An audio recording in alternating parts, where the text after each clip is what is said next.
My name is Grace Johnson. I'm a 41-year-old housewife. Currently, I live with my husband Hudson and our daughter Aria, just the three of us. Hudson, who is a year older than me, was a senior in high school. I had a thing for older guys. And Hudson was quite the standout at school, always at the center of attention. He was tall, with a model-like face, and I remember he was probably the most popular guy in school. I fell for him at first sight as soon as I enrolled and pursued him relentlessly for 2 years until he graduated. At the graduation ceremony, I went to get a button from his jacket. Well, not just the second button, but almost all of them were gone. After Hudson graduated, it felt like there was a huge void in my heart. I couldn't bring myself to date any other guys. You know, like having a major crush on someone and then they're gone. After he left, I just drifted through my high school days without much purpose. But a turning point came when I started college. At a drinking party I was invited to by a friend. Hudson happened to be there by chance. You're Hudson, right? I'm Grace, your junior from high school. Do you remember me? When I approached him, he looked at me intently. With so many girls chasing after him in school, I didn't expect him to remember me, just one among many. But Hudson said, Grace, right? The band girl? I've seen you practicing late in the classroom. Just knowing he remembered me made me incredibly happy. After that, I bumped into him several times at college parties. Though we attended different universities, we had mutual friends, so Hudson was often there. He was still very popular, but I made every effort to stay close to him and finally got to go on a date with him when he landed a job. I finally got to go on a date with him alone when he landed a job. I invited him out to celebrate under the pretext of a job celebration, but he initially turned me down lightly. I'm only interested in fancy places. So, I booked a high-end restaurant and invited him again. Hudson's eyes widened when he heard the name of the restaurant. Well, I guess that was to be expected. It was not the kind of place a regular student could afford. Thanks to that, Hudson was in a good mood and accepted the dinner date. He seemed quite pleased with the luxurious meal in a private room at the high-end restaurant. I had researched in advance what he wanted and presented him with an expensive watch during the meal. When I gave him the watch, I confessed, Hudson, I've liked you since high school. Would you go out with me? Hudson was silent for a moment after my confession. Just when I thought it was over, he smiled broadly. Sure. But I'm a bit high maintenance, so be prepared. He said, holding my hand. I was so happy I could have fainted. I liked his somewhat arrogant demeanor. Being a student, my perspective was generally youthful and naive.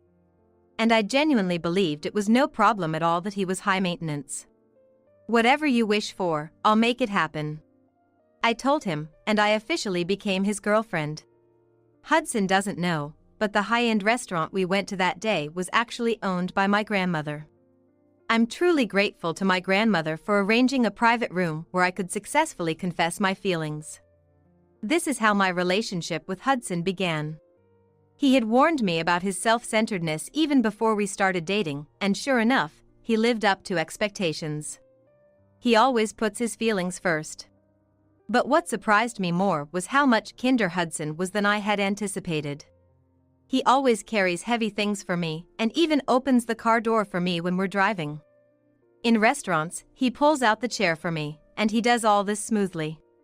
I can't even count how much I've spent on Hudson during our 2 years of dating. I've given him almost everything he's ever wanted as a gift. And when Hudson said he wanted kids, I took it as his way of proposing. I had decided I would give Hudson whatever he wanted, and I was thrilled that he was thinking about marriage, so I immediately started preparing for marriage and pregnancy. That's how we were blessed with our first daughter, Aria, and our marriage became a reality. The joy of marrying Hudson, the man I had always admired, has not faded even now. Even if I come to resent him at times, I think it's still a beautiful memory. The first time I discovered Hudson's affair was when Aria was in elementary school. Learning that the other woman was the instructor at Aria's swimming class left me speechless. Apparently, Hudson had been given her contact information in secret when he took Arya to her class. I was disgusted by the instructor's actions, but I knew Hudson was that type of person from the moment I fell for him at first sight. Hudson's looks have the charm to captivate anyone instantly. Later, I found out that there were 2 or 3 other women he was seeing at the time. Like with the swimming instructor, it seems he was often suddenly given contact information or approached. Hudson can't resist beautiful women, so he probably took the bait as soon as he was approached.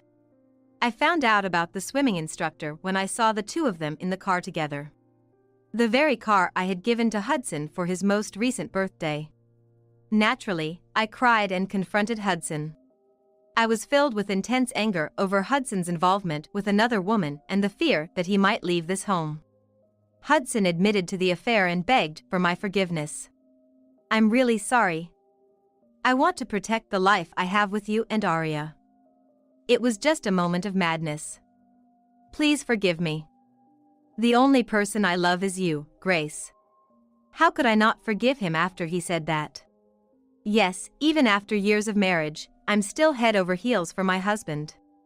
Because I married the man I admired, I always end up forgiving him. If Hudson wants me to cheer up, I'll do it. Then he becomes kind again. I'm fully aware that I'm a hopelessly naive and foolish wife.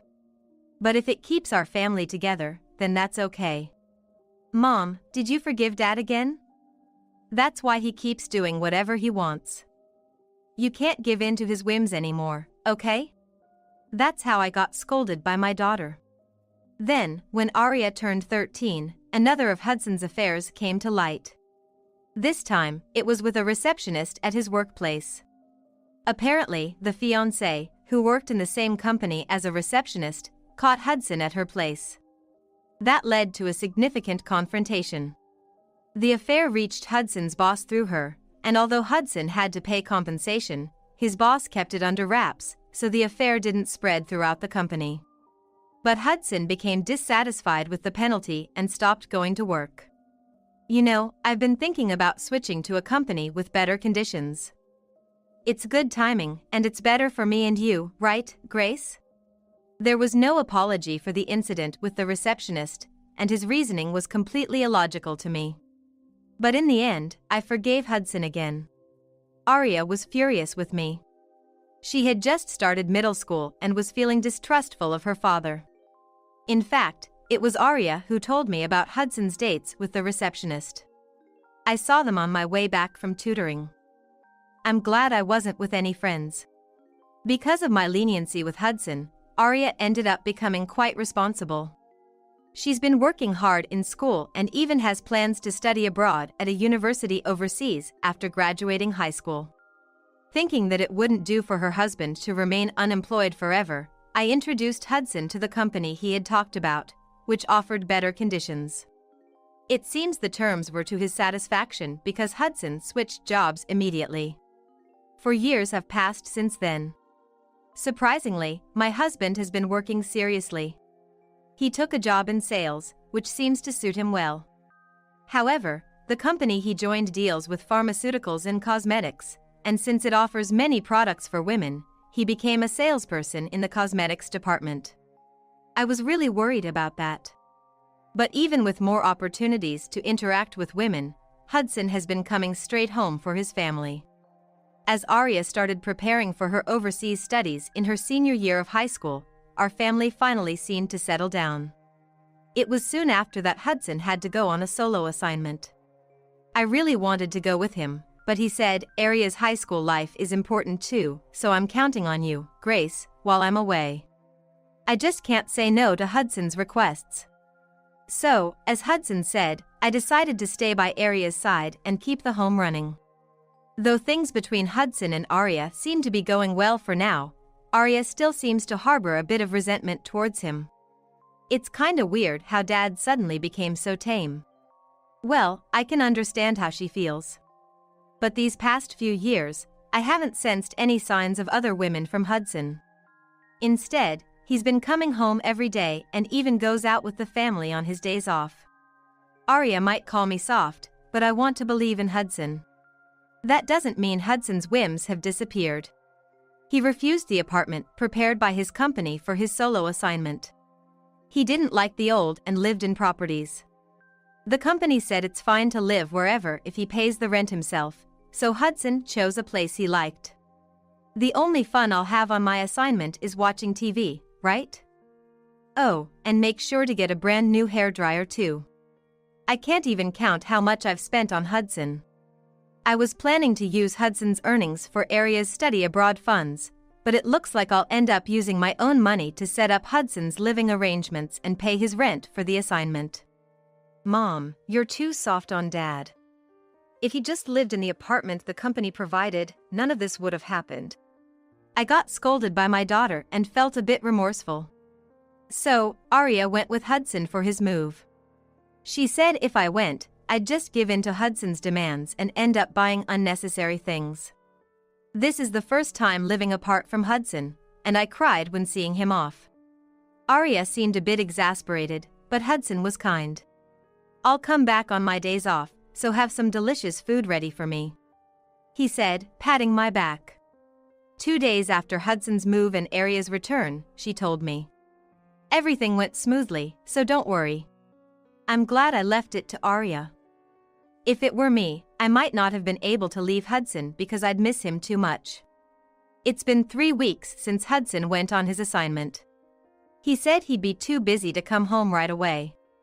Tomorrow is a day off, and Hudson is coming home tonight for the first time in a while. I started preparing a feast just like Hudson wanted. Aren't you going overboard with this every time? Aria would say, but I don't mind going the extra mile for Hudson. By 7 p.m., I had a feast laid out on the table, waiting for Hudson's return.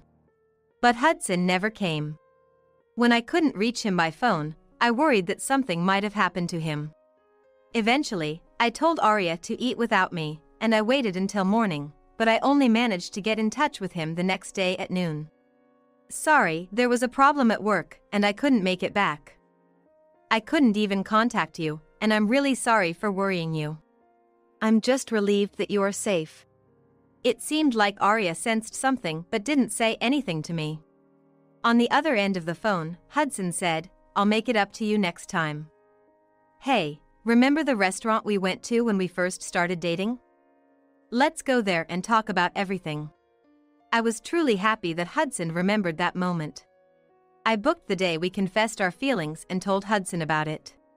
Can you make the reservation under my name? I want to go in style since we're making the effort. Hudson requested, so I changed the reservation right away. I'll definitely come home this weekend. I want to see Aria too. My spirits lifted again. I started preparing immediately. Mom, you're expecting too much from Dad. I don't want to see you get hurt by him, Aria said coldly. It seemed like she had a feeling that Hudson might not come home this weekend either. That weekend, the feast laid out was not eaten by my husband. Aria comforted me gently as I cried on the sofa. After that, Hudson never returned home from his solo assignment. During this time, Aria, who was worried, made a suggestion. Mom, if you want to see Dad, why don't we go to him? Why didn't I think of that? I could have gone to see him any weekend. I nodded and began to prepare immediately. But Aria, with a serious face, said, Mom, there's one condition. I'm going with you. And no matter what, stay calm. Aria's face was so serious that I decided to listen to her wish. Hudson's place was quite far, taking several hours by train. We finally arrived at the apartment where Hudson lives. The room was a bit luxurious, and since I arranged it, I had the keys. Hudson would surely be surprised. Entering the room, the entrance was clean, and the shoes were neatly arranged. The living room was tidy too, not what you'd expect from a bachelor's living space. But something felt off.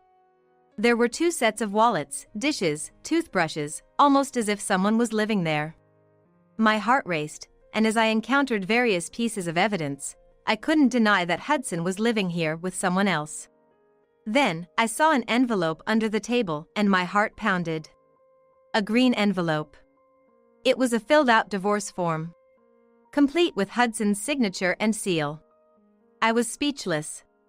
My husband intended to divorce. Then, my daughter spoke from behind me. "Let's go home, Mom. It's useless to stay here." I hadn't even met Hudson yet, but what was there to talk about? With the filled-out divorce form, Hudson's intentions were clear. Tears naturally overflowed. I barely remember how we got home. Arya supported me as we took the train and a taxi from the station. By the time I realized, it was late at night, and I was sitting on the sofa. A blanket, likely placed by Arya, was on my shoulders, and there was a warm drink on the table. Arya was sitting next to me, fiddling with some device. "This is a webcam I installed when Dad moved. I told Dad it was so we could talk anytime, and he happily allowed it. Though he's probably forgotten by now. She likely took it with her when she left the room. Mom, I told you before we went, but please brace yourself. What I'm about to do might be hard for you, but I'm worried about you," Arya said, then played the footage from the camera connected to her smartphone. "It's okay, my wife will forgive me no matter what I do. Her family seems really wealthy, you know? They've always given me whatever I wanted whenever I asked for it." The screen showed Hudson and another woman talking. The woman he was talking to was young and beautiful. "I've managed to turn quite a bit of what I mooched off her into good money. So, I'm not really interested in her family's wealth. It's too much hassle to ask about it. My daughter's about to graduate from high school, so I'm thinking it's about time to get a divorce and free myself." I was in shock at Hudson's unbelievable words. Every time, Arya had to remind me to stay strong by saying, "Mom, hold on." After saying, "I'm sorry, Mom," Arya carried me to the bedroom. I couldn't tell if I had slept or not until morning came. When I went to the living room, Arya was already there. Seeing me, she rushed over with a worried look. She seemed to want to say something, but when I showed her a smile, her expression changed to one of relief. "Arya, I'm sorry for worrying you. I'll submit that divorce form as he wishes." Arya nodded, and we hugged each other tightly. The old me might have been consumed by jealousy and cried my eyes out. But now, strangely, I felt nothing towards Hudson. The day after we visited Hudson's house, Arya and I quickly went to the city hall and submitted the divorce form.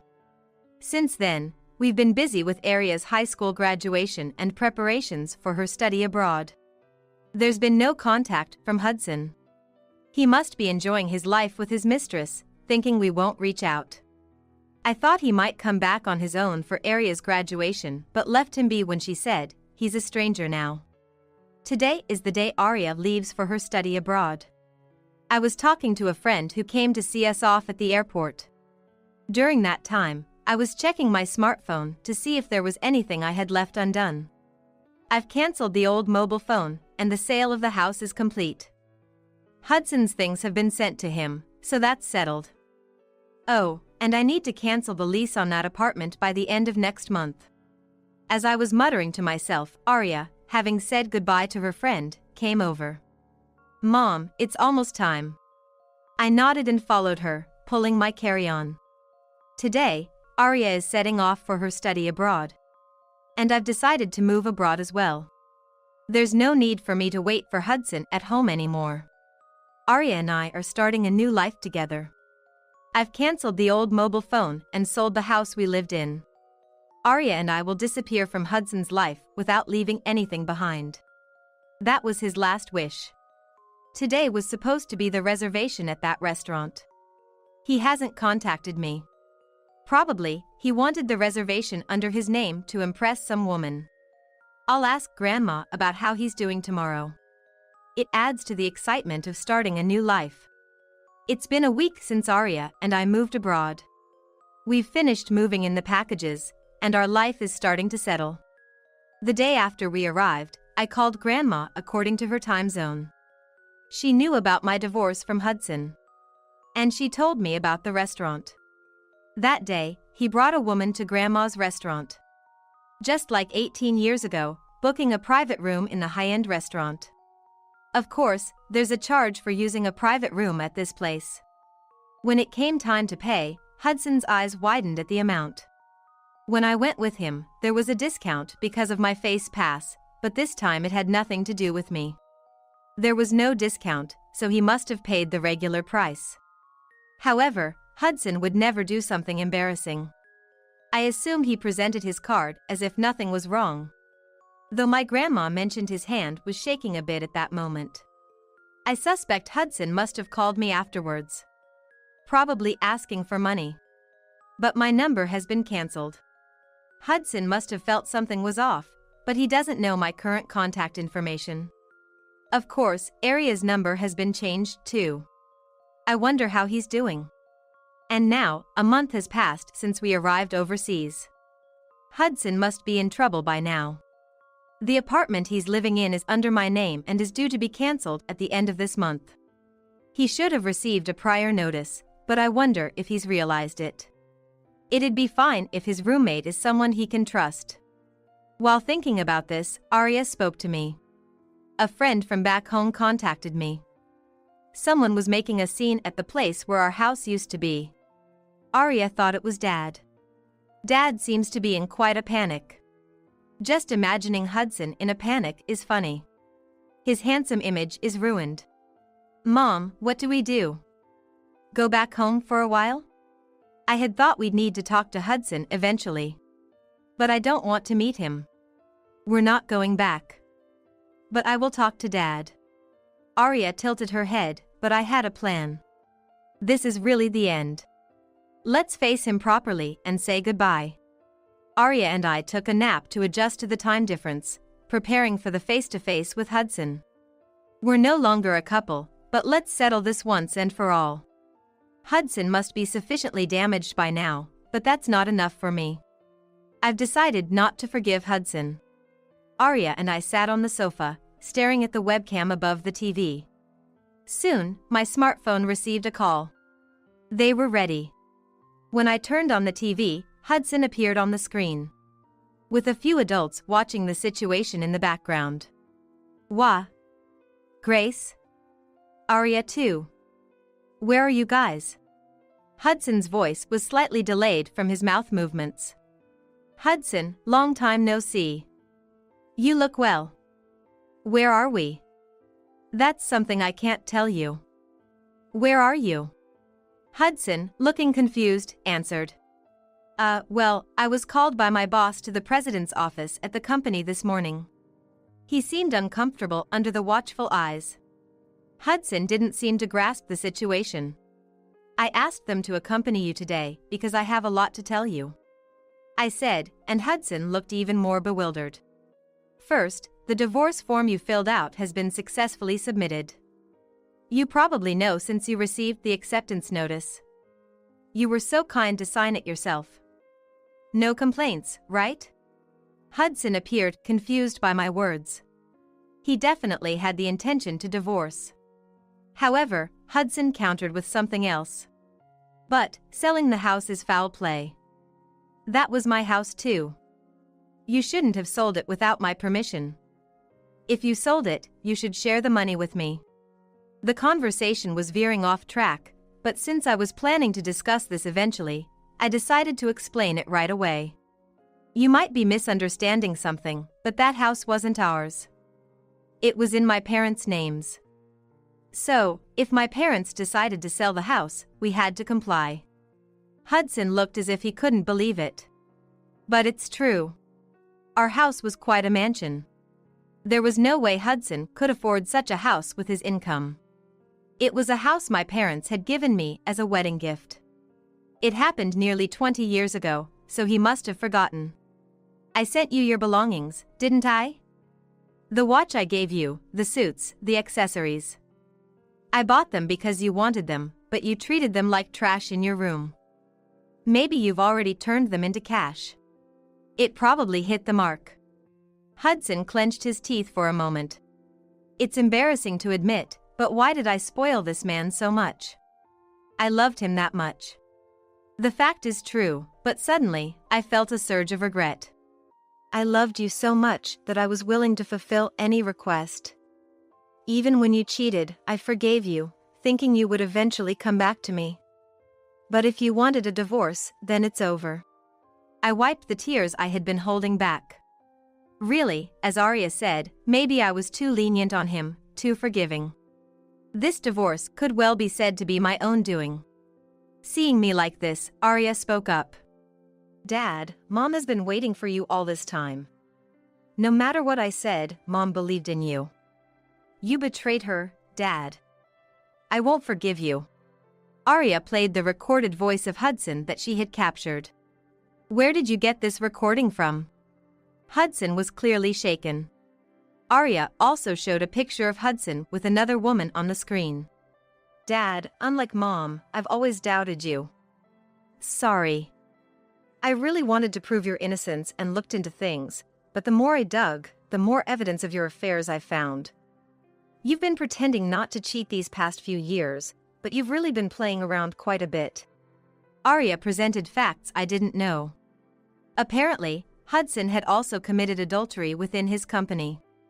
Arya had contacted my parents in advance and investigated Hudson's infidelity. No wonder you were coming home properly. Adultery during work hours is ridiculous. After Arya's remark, Hudson showed a slightly sad face. I don't know who you're living with now, but it can be found out. Since Mom can't say it, I will. Dad, we're going to sue you for compensation. Hearing about compensation, Hudson stood up from his chair. He started getting angry, his face turning red. What compensation? There's no way I have that kind of money. Yeah, even the restaurant the other day charged me a crazy amount. I couldn't help but smirk when he brought up the restaurant. Arya immediately retorted. That restaurant was a place of memories for you and Mom. I can't believe you'd take another woman there. It's terrible how you deceived Mom. Do you know how much she was looking forward to it? Dad, you're the worst of all. The lack of money is your own fault. We'll make sure you pay. The staring contest between Hudson and Arya through the screen continued. That's when I took over from Arya. So, Hudson, you'll be hearing from a lawyer. We're prepared for this to go to court. And, as you probably know, the house you're living in now will also be cancelled soon. Make sure you prepare to move. Hudson stood, staring at the screen.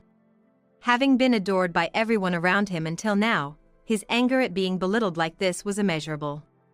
But he could use a taste of defeat. Come on, not forgiving the cheating now, that's dirty. Sneaking around collecting evidence of someone's cheating is creepy and underhanded. And suing for compensation, canceling the current house, how monstrous can you get? You have the worst personality. I wish I could see your parents' faces. Hudson yelled so loud it seemed the speaker might break. You want to see my parents' faces? Well, let's make that final wish come true. My parents have been behind you this whole time. Hudson froze at my words. He looked back at me with a puzzled expression. And then, he slowly turned around. There stood the president and executive director of Hudson's company. The president is my father, and the executive director is my mother. Because you said you didn't want a wedding or a meet and greet because it was too much trouble, you've never seen my parents' faces. Despite your selfishness, my parents respected the man I chose, and have always watched over us generously. Any complaints? Hudson was shaking a bit. He was probably reflecting on his behavior here. When you said you wanted to change jobs, my parents helped you. That's why you're working at this company. Then, my father, who had been silent until now, spoke up as the president, not just as Grace's father. From here on, I have something to say not as Grace's father but as the president. Hudson, it's come to my attention that not only have you been committing adultery during work hours, but you also have had romantic relationships with women from our business contacts. And it's not just one or two women. We've received numerous complaints. Hudson's face went pale. My mother, the executive director, spoke to Arya and me through the screen. From here, it will be about company matters, so you two should rest. If anything happens, we'll contact you. Thank you. Arya and I thanked my mother. And finally, I also had words for Hudson. Hudson, leave Arya to me. By then, goodbye. Then Hudson approached the screen, crying and shouting. I'm sorry. It was my fault. The most important thing to me is you two. Forgive me. Let's live together again. The video cut off midway. Probably, my mother ended the call. This ordeal has caused a lot of worry for my parents. I plan to send them a thank you message later. Arya and I hugged each other, both crying. It's over. This is truly goodbye to Hudson. A few days later, Arya's life at school overseas begins today. After the entrance ceremony, Arya and I had a meal together. And we talked a little about Hudson. In addition to betraying me, Hudson had issues with his work attitude at the company and seemed to have angered my parents considerably. Moreover, it was revealed that he had been having affairs with various people related to his work, naturally leading to his inability to stay at my parents' company. Apparently, his way of doing business also caused some losses, and the company is considering suing him for damages. The woman Hudson had been living with, who knew he was married and was a co-worker from the same company, has agreed to the compensation claim and paid in full. Whether their relationship continues is unknown. Having lost everything, Hudson reportedly started a night job through an acquaintance.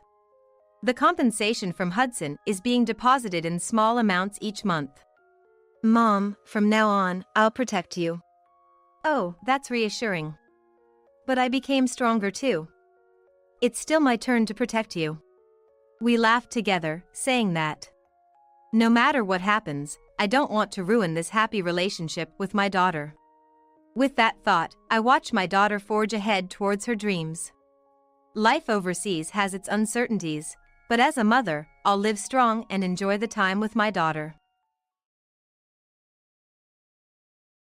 Hey, why are you hanging out over there? You should show a little concern. Wipe off my sweat too. You're my wife, after all. I no longer feel obligated to worry about you. You've lost the right to expect marital duties from me since you cheated. I coldly stated this and showed Harrison and my sister the photo I had. As soon as I revealed this truth in the hospital room, my sister was greatly shaken. At that moment, I faced an unbelievable sight. My name is Sally, a 28-year-old office worker. After graduating from college, I joined a logistics company and have been working hard ever since. Life as a working adult was harder than I imagined, both physically and mentally, but I was happy to work as a permanent employee and receive a salary. Busy yet fulfilling, I started to get accustomed to my job around the time I met Harrison through a friend's introduction. Harrison worked for a major corporation, the epitome of an elite, with a fast mind and extensive knowledge, trusted by juniors and superiors alike. He was approachable and humble, a person of good character. When I confided in him about my work troubles, he listened intently and gave me precise advice. So, when the irresistibly charming Harrison proposed dating with marriage in mind, I was so surprised that I raised my voice. After all, Harrison seemed like a person from another world to me. 3 years have passed since we got married, and I am still continuing my job smoothly. We don't have children yet, but Harrison and I live happily as a couple. On weekends, we relax by watching movies and sometimes go on drives to sightsee. My parents' house is about an hour's drive from where we live in the city center, and my parents were very close, enjoying traveling together as their hobby. My father passed away from illness a few years ago, but since then, I've been worried about my mother, who is now alone, and frequently visit my parents' house. Since the drive doubles as a visit and my husband also says he feels comfortable at my parents' house, it naturally becomes a place we often go to. Incidentally, the timing was a bit awkward, but right after my dad passed away, my sister got divorced and moved back to our parents' house. So, I feel relieved knowing there's someone there in case something happens. My relationship with my husband and my parents' home is good, and from the outside, we look like a couple without any issues. But there's one thing that's been bothering me lately. It's that Harrison's been coming home after midnight more frequently. When I ask him why, he brushes me off, saying, "It's the busiest time right now." "You work too, Sally, so you should understand how tough it is." I do understand the busyness of peak times. However, he has never come home this late since we got married. So, I'm really worried he might be pushing himself too hard. Mom says the same, but you're worrying too much, Harrison said, not even trying to hide his wry smile. Seeing his attitude, I felt it was useless to say anything more and stopped the conversation. "All right, take care. I've prepared a bath for you, so go soak and relax." To that, Harrison just replied, "Thanks," and headed to the bathroom. When did he start keeping such a distance? There was a time, no matter how busy, he wouldn't show this kind of attitude. Do people change over time? Or is this what they call the doldrums in a relationship? Despite the lingering unease in my heart, I decided to just go to bed and was about to head to the bedroom when something brightly colored caught my eye from Harrison's bag on the sofa. Curiosity got the better of me, despite thinking I shouldn't snoop through his things, and I picked it up. The emotions I had tried to suppress came flooding back. It was a red watch.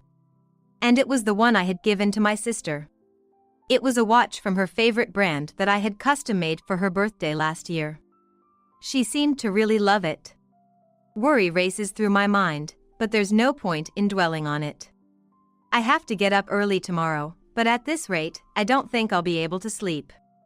After a while, Harrison came out of the bath and entered the bedroom. "Hey, Harrison, I hate to bring this up before bed, but there's something I need to ask," I started. Harrison looked a bit troubled and said, "What's up?" but I continued without hesitation. "Why do you have this?" I said that, showing him the red watch. Harrison's face changed. "Oh, this. I borrowed it because I wanted to check the time, but I accidentally took it home with me. I was planning to return it the next time we met but forgot," Harrison explained. "I see. That puts my mind at ease. That's all I wanted to ask. Good night," I replied. Harrison didn't say anything and got into bed. But even after that, the unease in my heart didn't clear, and I ended up hardly sleeping until morning. Ever since that incident, I've had many anxious nights and finally ended up getting sick. I could tell I had a fever without even using a thermometer when I woke up. My body felt like lead, and my head throbbed continuously. It seems I've caught a cold, probably from pushing my sleep-deprived body too hard with work and household chores. When I called in sick to work, they told me to make sure to go to the doctor, but I was in no condition to drive, and I didn't have the energy or willpower to walk to the clinic. Harrison had already left the house, so getting a ride from him wasn't an option either. I had no choice but to spend the day resting in bed. If it were the old Harrison, he surely would have taken care of me, and just thinking about that made me sad. So, I tried to shake off those feelings and closed my eyes. When I woke up, the sunlight streaming in through the window was illuminating the houseplants in the room. It seems I had slept soundly. Thankfully, the terrible headache had eased, and I felt much clearer. However, I still wasn't well enough to walk around outside energetically. I reluctantly decided to ask Harrison to pick up some medicine and ingredients for dinner on his way home, and I grabbed my smartphone. Feeling sorry for bothering Harrison when he was likely busy, but thinking it's okay to lean on him a bit when I'm feeling sick, I immediately made the call. "Hello, Harrison? It's me." "What's up, Sally?" "I'm still at work." "What do you need?" I wanted to say there's no way to talk to your wife like that, but I didn't have the energy to start an argument. "I'm really sorry to bother you while you're busy. I've had a fever since this morning and called off work. The fever hasn't gone down, and I can't go out to shop. Could you pick something up on your way home?" Then, my husband sighed.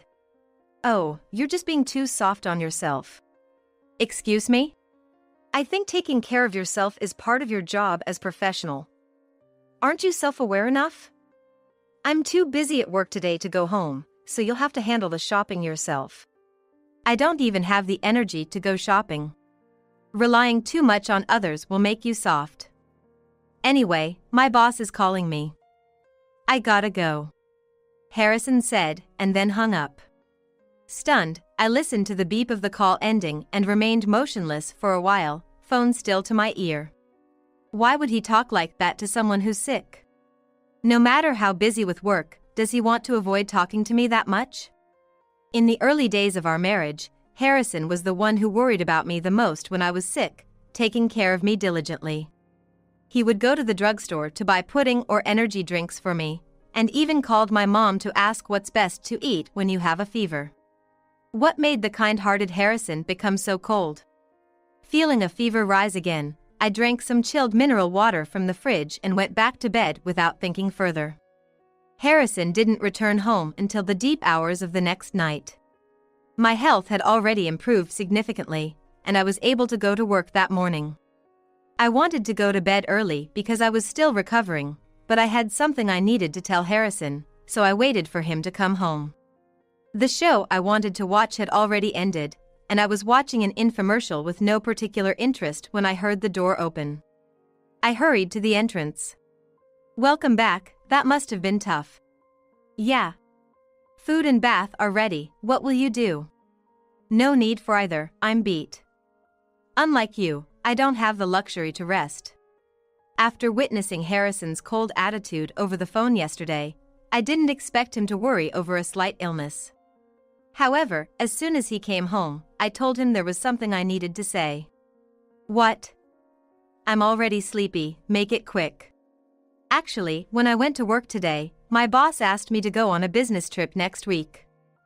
I thought about the house, but since it's only for 2 or 3 days, I decided to accept. "So, I'm going to need you to take care of things at home while I'm away next week." I usually handle all the household chores, so I was a little worried about how Harrison would manage. He might even strongly object. But his response was unexpected. "A business trip, huh? When are you leaving?" Next Tuesday." "I'm not sure when I'll be back yet. I'm planning to discuss the details with my boss tomorrow. I'll let you know once it's decided." "Got it." "Oh, make sure to contact me as soon as you get back." Saying that, Harrison headed to the bathroom, seemingly a bit happy for some reason. "What? Hey, weren't you going to sleep?" "Changed my mind. Since you prepared it, I'm going to take a bath and freshen up before going to bed."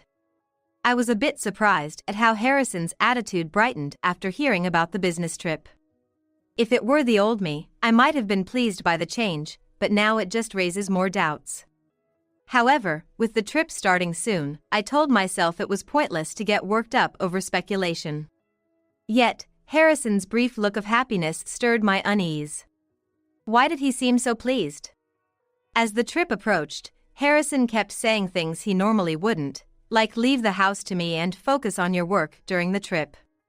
On the day of the trip, despite being busy, Harrison gave me a ride to the airport, saying, "Take care. See you on Thursday," and waved goodbye with a smile. Sitting in my seat on the plane, I reflected on Harrison's recent behavior. His cheerful demeanor, the reason for his late returns, and the red watch found in his bag came to mind. As I pondered what these could mean, I was filled with anxiety. But without any solid evidence, I told myself the business trip was still ahead and focused on heading to my destination. Then, I opened my smartphone's contact list to call home. "Hello? Hey, it's Sally." "Mom? Oh, it's rare for you to call. What's up? Aren't you supposed to be at work?" "No, actually, I'm on a business trip. I had some time, so I thought I'd call. I haven't been in touch since I last visited home. Are you okay? No cold or anything?" A business trip sounds almost like a little vacation. "What are you talking about?" "It's work, all work. Your love for travel really hasn't changed, has it?" I then asked, "Hey, how's Kate doing lately?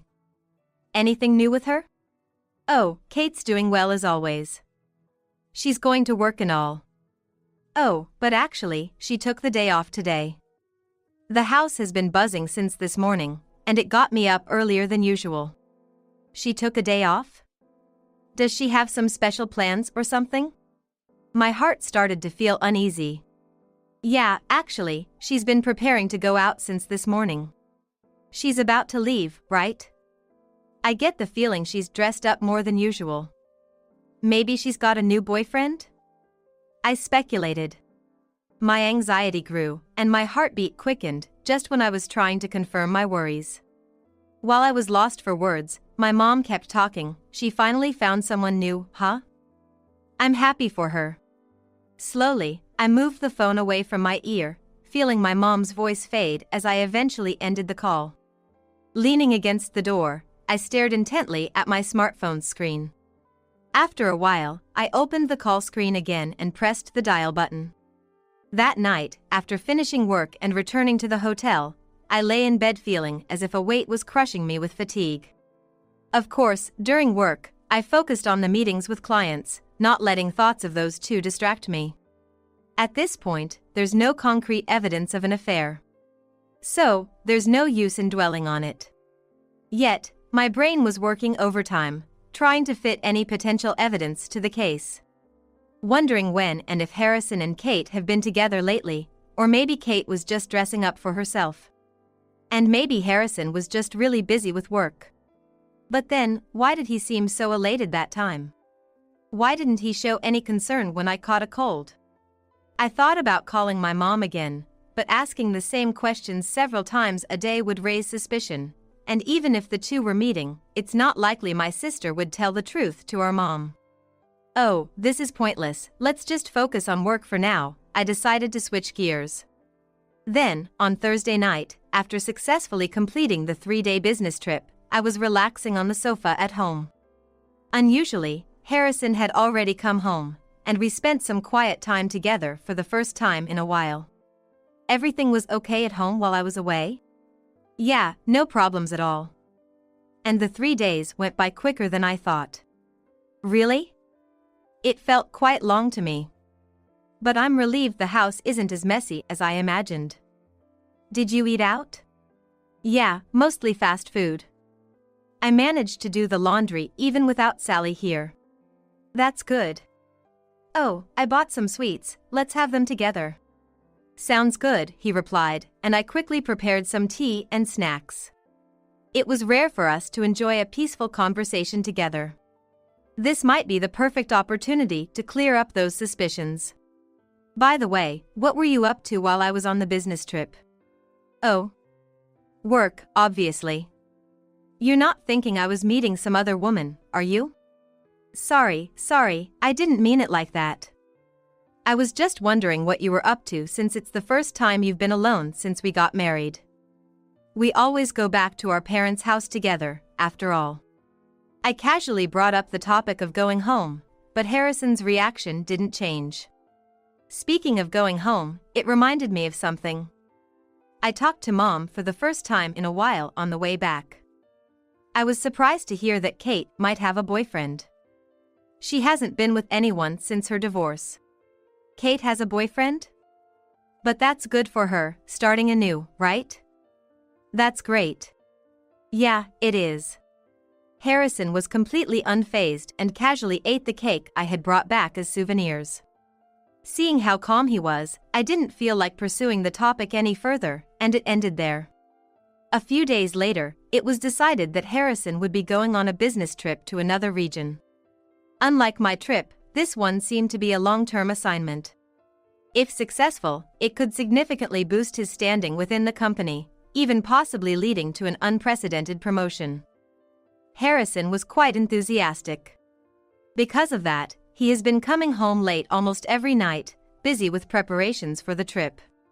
Watching his buoyant demeanor, I had a hunch. It was eerily similar to his reaction when I told him about my own business trip.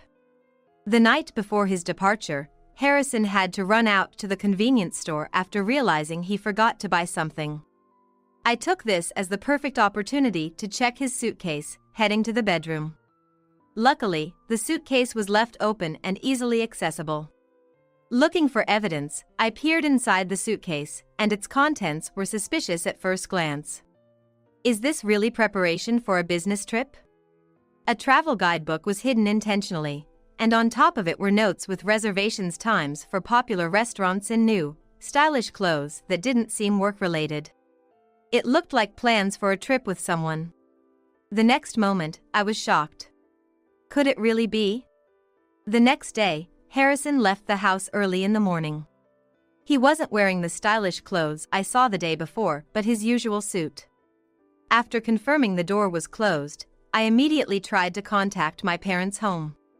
But no matter how long I waited, there was no answer. Anxiously, I headed to my workplace. Then, an unexpected development awaited me. In the morning, I was at a loss for words when I received a sudden call from the hospital. "Hello, this is Westside Hospital. May I speak to Mrs. Harrison Smith?" "Yes, that's me." "What happened?" "We will explain the details when you arrive.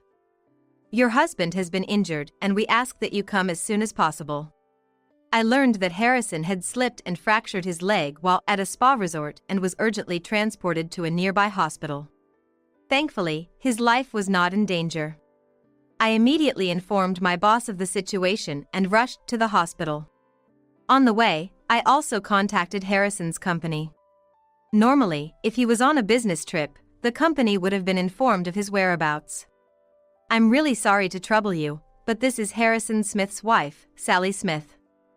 I heard my husband was hospitalized during his business trip." When I said this, I was met with a surprising statement from my husband's boss who answered the phone. "What do you mean Harrison has been hospitalized during his business trip? We only have a report that he took a long vacation, and I heard he was traveling with his wife." That was the response I got. This confused me, but I quickly understood the situation and it became clear that Harrison had lied about going on a business trip and had actually gone on a vacation. Moreover, he had told his company that he was traveling with me and had taken leave for it.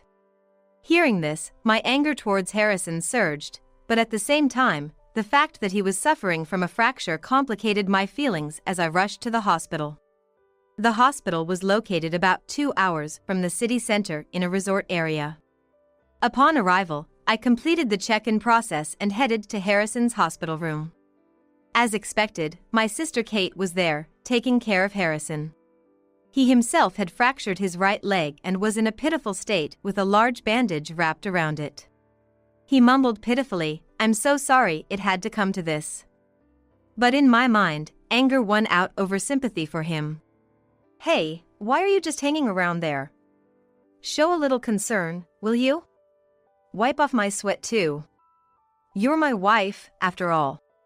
I no longer feel any obligation to worry about you. No matter how tough it gets for you." "What do you mean?" "I was just busy with work. And I got injured because I was too tired." My husband tried to excuse himself, but his words no longer held any weight for me. "Just keep piling up the lies. Pretending to work when you were just out having fun." "What did you say?" Harrison said, his face turning red, and he tried to move. But in the next moment, he lost his balance and fell from the bed. Then he screamed in pain. When the nurse rushed in to ask about the situation, I just coldly looked down at my betrayed husband. "You just fell on your own. You've lost the right to expect any marital duties from me since you cheated." I coldly stated this and showed Harrison and Kate the photo I had been holding. Yes, on the day I told Harrison I was going on a business trip, I felt something off about Harrison's satisfied behavior and Kate's actions, so I hired a detective to monitor the two of them together over 3 days. As a result, I was able to obtain evidence of their infidelity. The photos provided clearly captured the moments of Harrison meeting up with Kate at a hotel. As soon as I revealed this truth in the hospital room, Kate was greatly shaken. She desperately denied it, saying, "No, it's not me, the real person isn't me," while opening the curtain to the next bed. At that moment, I faced an unbelievable sight. Behind the curtain was my mother. And she was more severely injured than Harrison. Faced with this situation, my mind was in turmoil. "Wait, why is Mom here?" Then Kate began to speak calmly. "Listen to the truth. Harrison's affair wasn't with me. It was actually with Mom." This shocking revelation left me frozen. It was true that my mother and Harrison had been traveling together, and an accident in a mixed-gender bath led them both to be rushed to the hospital. Kate continued to explain how much our mother had been struggling since our father's death, how envious she had been of my relationship with my husband, and that she had been in contact with Harrison behind my back. I don't want to hear any excuses anymore. To my mother, who apologized with a sorry, that's all I could say. This whole situation is beyond abnormal.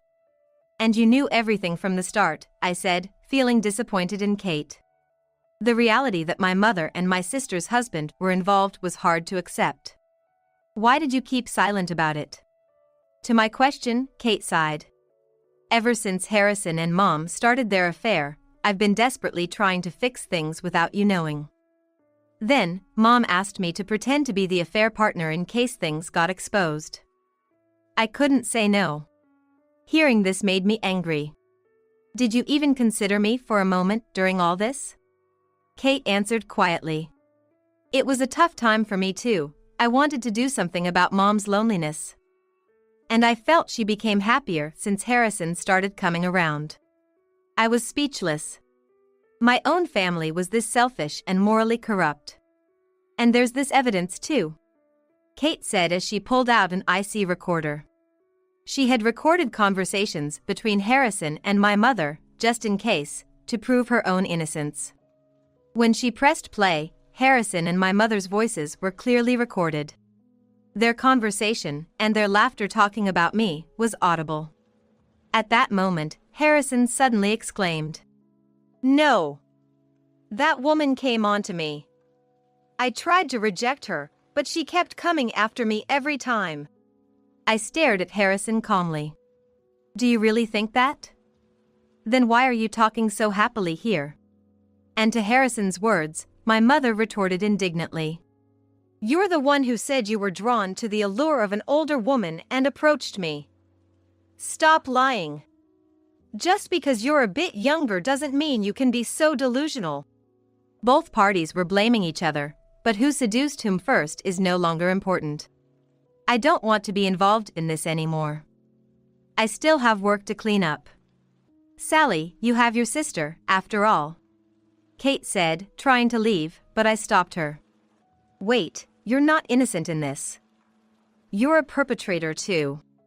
What? How can you say that? Sure, my mother and Harrison's betrayal is unforgivable. But Kate, knowing the truth and cooperating with the deception, is just as responsible. I plan to demand compensation from all of them and never let them forget the pain of betrayal. A few days later, I hired a lawyer to proceed with the divorce from Harrison. I was also successful in obtaining a significant settlement from him and my mother. It was later revealed that the reason for Kate's divorce was her own infidelity. So, it makes sense why she could act this way. And Kate is still trying to reconcile with her ex-husband, but has been firmly rejected. As for Harrison, after being discharged, he returned to work, but the atmosphere was quite uncomfortable for him. His bad reputation spread throughout the company, and he was eventually transferred to a regional branch, where he is isolated. Meanwhile, my mother has been forced into a wheelchair life due to the accident and is spending her days in bitterness being cared for by Harrison. This self-inflicted situation couldn't be more fitting for them. I've completely cut ties with them and decided never to associate with them again. For now, I plan to enjoy my single life and focus on my work instead of love. My boss invited me to play golf, so I'm off. My husband said, just before our son's middle school entrance ceremony was about to start. My husband, who has never done household chores or parenting, has never properly attended our son's school events. However, seeing many families attend the elementary school graduation ceremony together, I asked my husband to join me for the middle school entrance ceremony. Usually, he would brush off everything with "I have work," but this time, he took a day off for the ceremony. I was surprised that he actually took the day off. I thought it was a good idea to ask him, as both our son and my mother-in-law were happy to hear he would be attending. Yet, as the time for the ceremony drew near, I couldn't find my husband anywhere. When I called him, I couldn't believe what he said. Despite having taken a day off for our son's entrance ceremony, he had just decided to go play golf with his boss. I was stunned by his actions and couldn't understand what he was thinking. But I knew I had to be there to witness our son's proud moment. Entering middle school is a testament to our son's brilliant growth. It was when I was watching our son. A certain person visited the golf course where my husband was. As a result, my husband ended up pale and trembling. Why are you here? My name is Chloe. I'm a 40-year-old office worker. While living with my husband and son, I've started a management position this year and have been busy both professionally and personally. My husband is Joseph, who is 2 years older than me. Our son Lucas is soon to graduate from elementary school. We're a full-time working family, and I returned to work about 6 months after giving birth to Lucas. The main reason was that we were lucky to get him into daycare at the start of the fiscal year. I loved my job and missed it even when I was on maternity leave. I was planning to return to work without taking full parental leave when we got the notification from the daycare. I remember looking forward to getting back to work. However, looking back on that time, when I was juggling work and family while sending my son to daycare, it was hectic. I was always running against time and frequently called by the daycare. There were many times I thought I couldn't handle it anymore. My mother-in-law was always there to help. She lived a few minutes' walk from our house and would pick up Lucas from daycare. I couldn't take him to the hospital when he was sick. My father-in-law had passed away from illness before Lucas turned 1. So, my mother-in-law lived alone and always told me, "You can rely on me anytime," and she truly was a big help. I relied on her a lot, but because we raised my son together, my mother-in-law and I have built a very good relationship. My folks live a plane ride away, and since my brother and his wife live with them, we're not really in a give-and-take relationship. That's why my mother-in-law's presence is such a blessing, and she's a real pillar of support for me. On the other hand, my husband, who should be my partner in all this.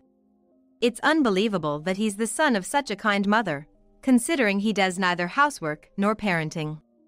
When our son was just a baby who could only cry, if I was holding and soothing him, my husband would mutter so noisy and click his tongue, moving to another room.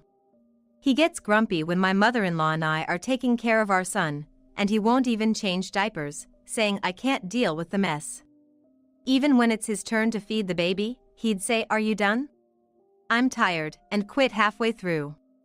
Even if I'm swamped with taking care of our son and work, to the point where I can't even wash dishes, hang laundry, or tidy up toys, my husband just adds to the mess, piling up dirty dishes, increasing the laundry, and kicking toys around as he walks.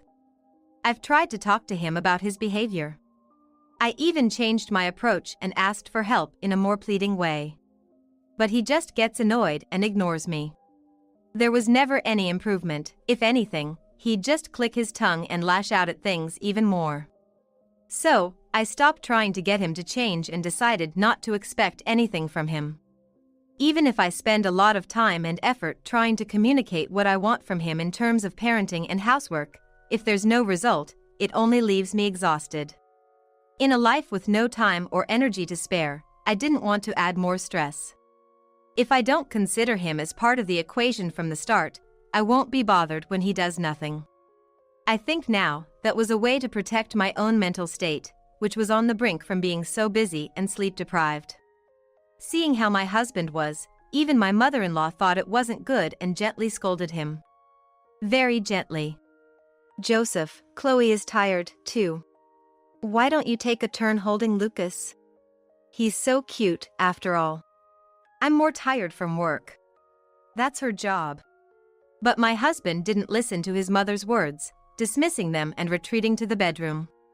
He has this way of looking down on women, saying things like, "Because you're a woman or for a woman, you sure." He'd often make such remarks about female bosses or colleagues at work, which I thought might stem from an inferiority complex, but come to think of it, he said similar things about looking down on his mother. Since she's been a homemaker her whole life, only capable of housework and childcare, might as well let her do it. That was his response when I mentioned feeling guilty for always relying on my mother-in-law and wanting to get her something nice for Mother's Day. he said that and immediately looked down at his smartphone. I always felt that my mother-in-law's meticulous and thoughtful approach to housework and childcare was incredible. Feeling all the more so because I knew I wasn't cut out for it and couldn't manage it myself. My mother-in-law was always calm, kind, and smiling at my son. Her housework was always done efficiently and quickly. It wasn't just her years of experience, I thought her planning skills were exceptional. Her ability to anticipate the future and manage everything while preparing for unforeseen circumstances was admirable. And yet, without recognizing my mother-in-law's greatness, my husband looked down on her. "Chloe, I'm sorry." And my mother-in-law would apologize for her son Joseph's behavior. I don't think she should be the one to apologize, but she always tries to cover for and protect him. My husband is the only son his parents had wanted and had after much longing, and it seems he was quite spoiled. According to him, he was often scolded by his father, but his mother never scolded him. But from what I've seen, his father only pointed out the most basic common sense things, and it was far from what I'd call scolding. Yet, my husband would sulk or get down, so he probably thought he was being scolded. I didn't get to spend much time with my father-in-law, so I can't confidently say I fully understood what kind of person he was. But he wasn't a hot-tempered man. Rather, like my mother-in-law, he seemed to care deeply for his son, my husband, and was very devoted. It's probably more accurate to say that he felt stricter compared to my mother-in-law, but for my husband, being scolded by his father might have been a turning point for changing his behavior. That's why my husband now does whatever he pleases. His father has passed away, and he looks down on his mother. He has no interest in listening to me. I've given up on trying to communicate anything to my husband. I often hear that husbands need to be raised, but I just don't have the capacity to take care of him. Both my mother-in-law and I have stopped trying to correct him or ask for anything, and we're the ones raising our son. As a result, my husband freely goes out drinking and sometimes doesn't come home. He works in a department with almost no overtime, so he could technically leave on time every day. However, he's never even considered coming home early to take care of our son or do any household chores. In fact, I earn more than he does, and the money he contributes to our household is only about 2/3 of what I bring in. Despite this, he freely spends and doesn't come home, showing a complete lack of awareness. To be honest, I hate even thinking that such a man is Lucas's father. Getting divorced wouldn't particularly trouble me, and if it meant less stress, it might not be such a bad idea. However, I hesitated to take the step of divorce because I wondered if Lucas might not want his father erased from his home life. On a sunny and warm day in March, Lucas's elementary school graduation ceremony took place. Since the ceremony was on a weekday, my husband excused himself with a simple impossible and didn't attend, but I took a day off and went with my mother-in-law. It's amazing to think that the boy who was once so small at birth is now about as tall as me. Remembering his growth over the years, my mother-in-law and I were moved to tears. After the ceremony, the children came out to the schoolyard. It was their free time now, and they seemed to be taking the opportunity to take photos with friends and say their goodbyes. Not all of them would be going to the same middle school, so they were probably making the most of their last moments together in elementary school. "Mom, can you take my backpack home for me?" Lucas came over to me and my mother-in-law and asked. "Of course.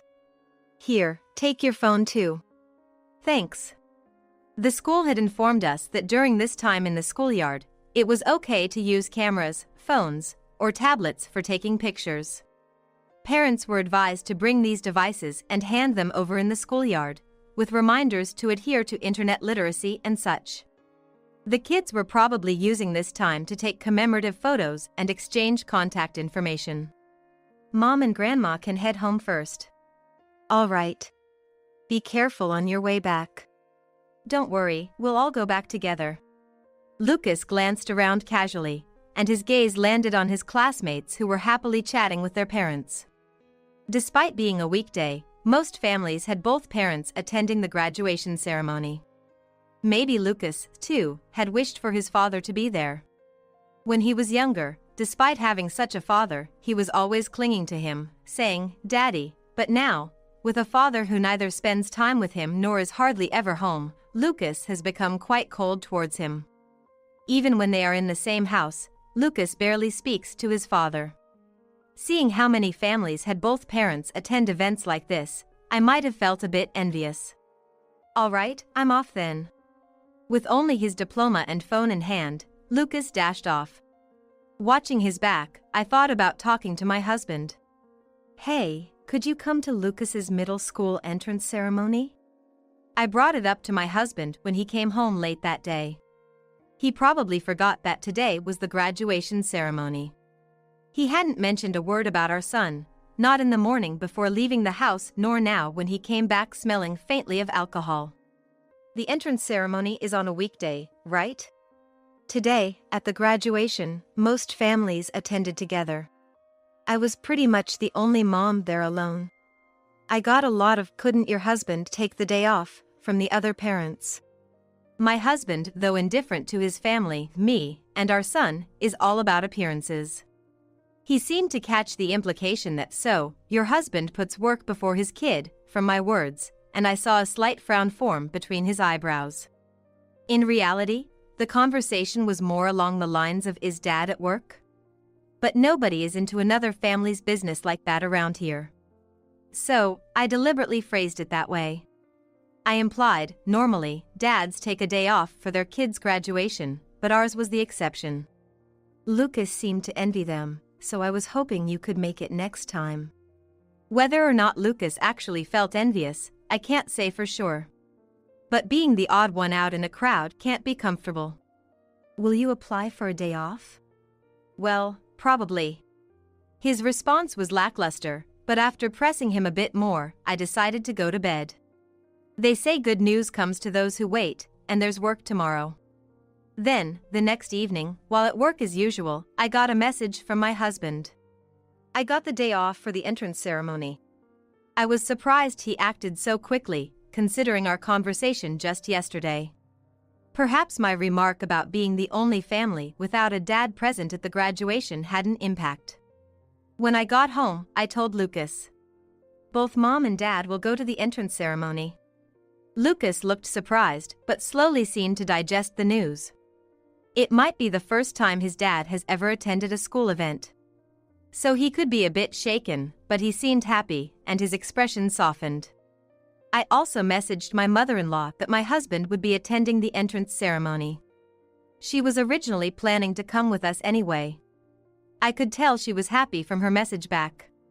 She had apologized for my husband's behavior so many times before. Seeing him act like a father must be a relief. For her, the opportunity for 3 generations to celebrate together must be precious. I felt glad I had communicated properly with my husband. It would be wonderful if we could all greet the entrance ceremony with happy hearts. On the day of Lucas's entrance ceremony, I was walking to a store in my neighborhood. Because, as I was leaving, I snagged my stockings. I hadn't worn such thin stockings recently, so I carelessly caught them with my rough, dry fingers. So, I decided to leave home early, buy new stockings at the store, and then head to the middle school. My husband said he would go directly to the office after the entrance ceremony, planning to bike to the station for a direct route. Therefore, he left the house later than I did, who was walking. "Don't forget to lock up," and with that, I left before him. After securing new stockings and carefully putting them on, I made my way to the middle school again. Arriving at the school, I saw many parents registering and entering the venue. There were more parents than in elementary school due to the increased number of students. It was very lively. The kids had gone to school earlier. They were probably now with their new class, teacher, and classmates. "Chloe?" "Oh, hi." I had just finished checking Lucas's class and registering when my mother-in-law called out to me. It was good that we found each other easily. "Where's Joseph? Hasn't he arrived yet?" "He said he'd come by bike, so I left the house before him." "Oh, is that so? Let's look around then." We checked the bike parking area and the entrance of the gym. But we couldn't find my husband. The deadline for entering was approaching. I took out my phone and called my husband. Hello? Where are you? I'm driving. Why? By car? To work? But he was supposed to go to work after the entrance ceremony. And he shouldn't have parking at work if he drove. I got invited to golf by my boss. He noticed yesterday that I took the day off. What? According to my husband, his boss called him while he was preparing at home. He was invited to play at a golf course not too far from our house, and so he quickly got ready for golf and left. I was so frustrated that I couldn't find the words to respond. I was too angry and astonished, and my energy just drained away, leaving me speechless. You took a day off for Lucas's entrance ceremony, right? Yeah, but it's nearby. Golf or your child's entrance ceremony, which do you think is more important? I gotta hang up now. The call abruptly ended, and I was left in shock. I thought I knew he was no good, but I didn't realize he was this terrible. Chloe? What happened to Joseph? My mother-in-law's voice brought me back to reality. Lucas was looking forward to it. I had unnecessarily raised his hopes, only to betray them. I shouldn't have tried to get my husband to attend from the start. Those thoughts were swirling in my mind. In that state, I told my mother-in-law everything about the conversation. "Can you leave it to me?" After listening to my story, my mother-in-law said just that in a low voice. Looking closely, I noticed her hand holding her bag was slightly trembling. Are you all right? Sorry, Chloe, you go watch Lucas's proud moment, she said before turning on her heel and walking away.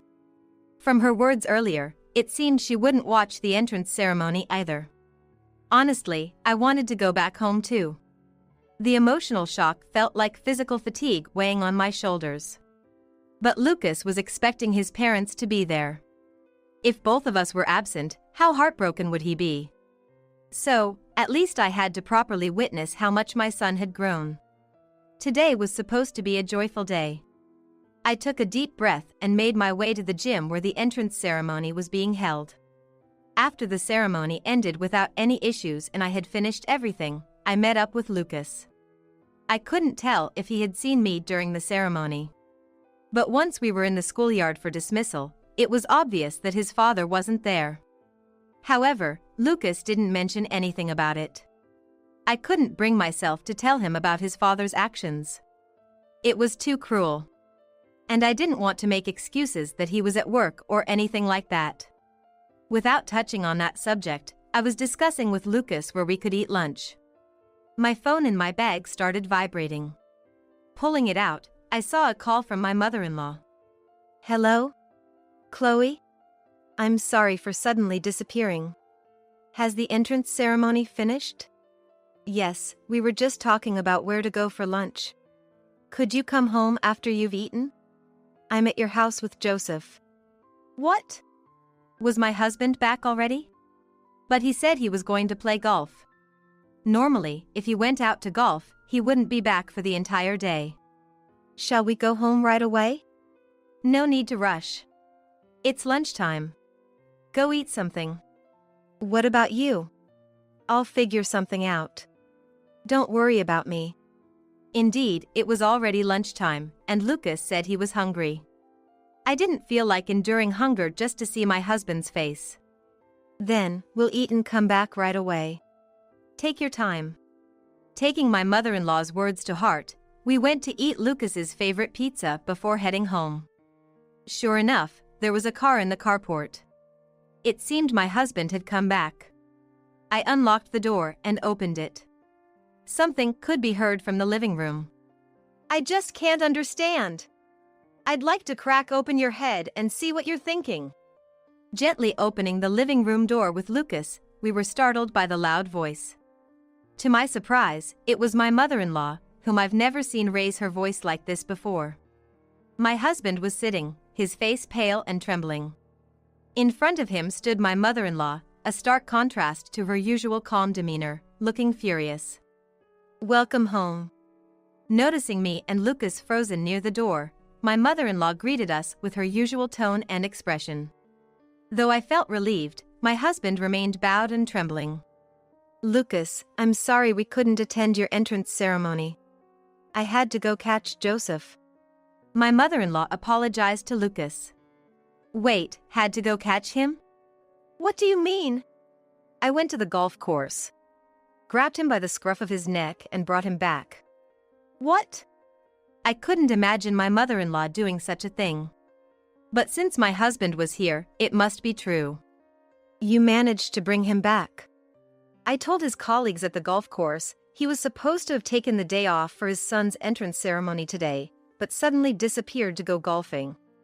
Don't you think he's a terrible father? I see. Initially, Joseph was all, this is also part of my job.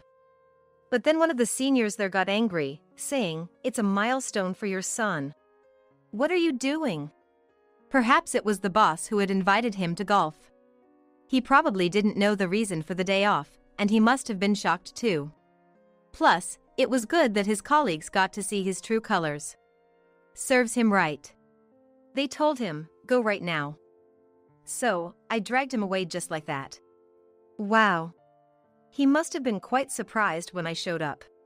He let out such a pathetic scream. It's embarrassing for a man his age. My mother-in-law sighed. The phrase "a mother's strength" came to my mind. I couldn't be more thankful to her. I couldn't have brought him back or had a serious conversation about this matter on my own. Thank you. How could I leave a scumbag who would rather play golf than see his son's proud moment? But it was all so shocking. I couldn't believe my usually gentle mother-in-law did such a thing. Seeing how scared my husband was, it must be true that when a person who rarely gets angry does, it's frightening indeed. Were you playing golf? Lucas asked his father. His voice made my husband look up, but Lucas's expression was blank. I didn't have high hopes, but I'm thoroughly disappointed. I don't have a father, and I don't need one. His voice was cold. With that, Lucas went upstairs, and the sound of his room door slamming echoed. My husband looked shocked. He deserved to be told off, and he had no right to make that face. I don't need a son like this either. My mother-in-law added insult to injury. All you ever do is what you want. Are you even capable of holding down a job as an adult? I am. You can't do your job, so you resort to sucking up to your boss to survive, I bet. That's not. How pitiful.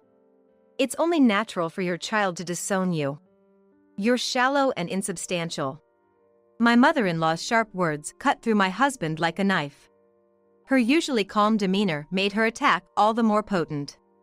My husband's head dropped lower and lower. I can't leave this sorry excuse of a man with my precious grandson and daughter-in-law. Leave this house immediately. Mom! Don't call me mother. It makes my skin crawl.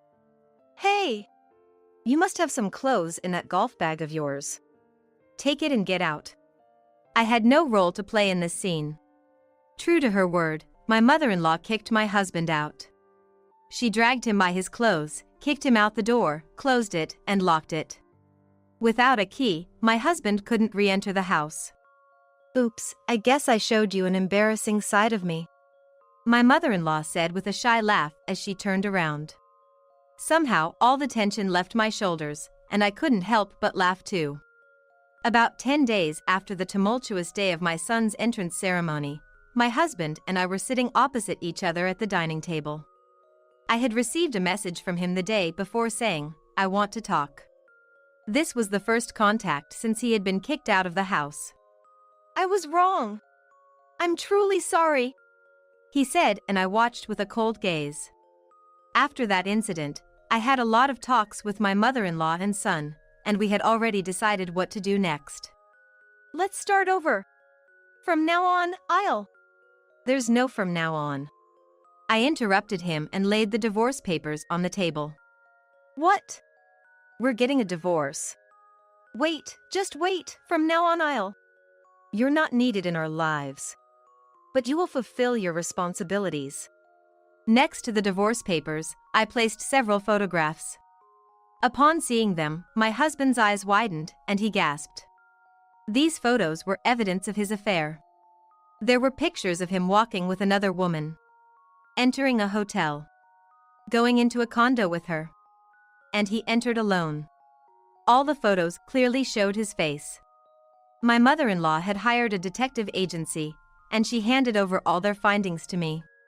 I had previously mentioned to her that my husband sometimes didn't come home. Hearing this, she secretly had him investigated. Perhaps this was why she stormed the golf course. Her patience had snapped. Regardless, I decided to make good use of these investigation results. So, this lady is a night worker, huh? Unfortunately for you, it seems she's found someone better than you. What? No, that's not. He quickly fell apart at a little provocation. Well, with such concrete evidence, any attempt to hide it would be futile.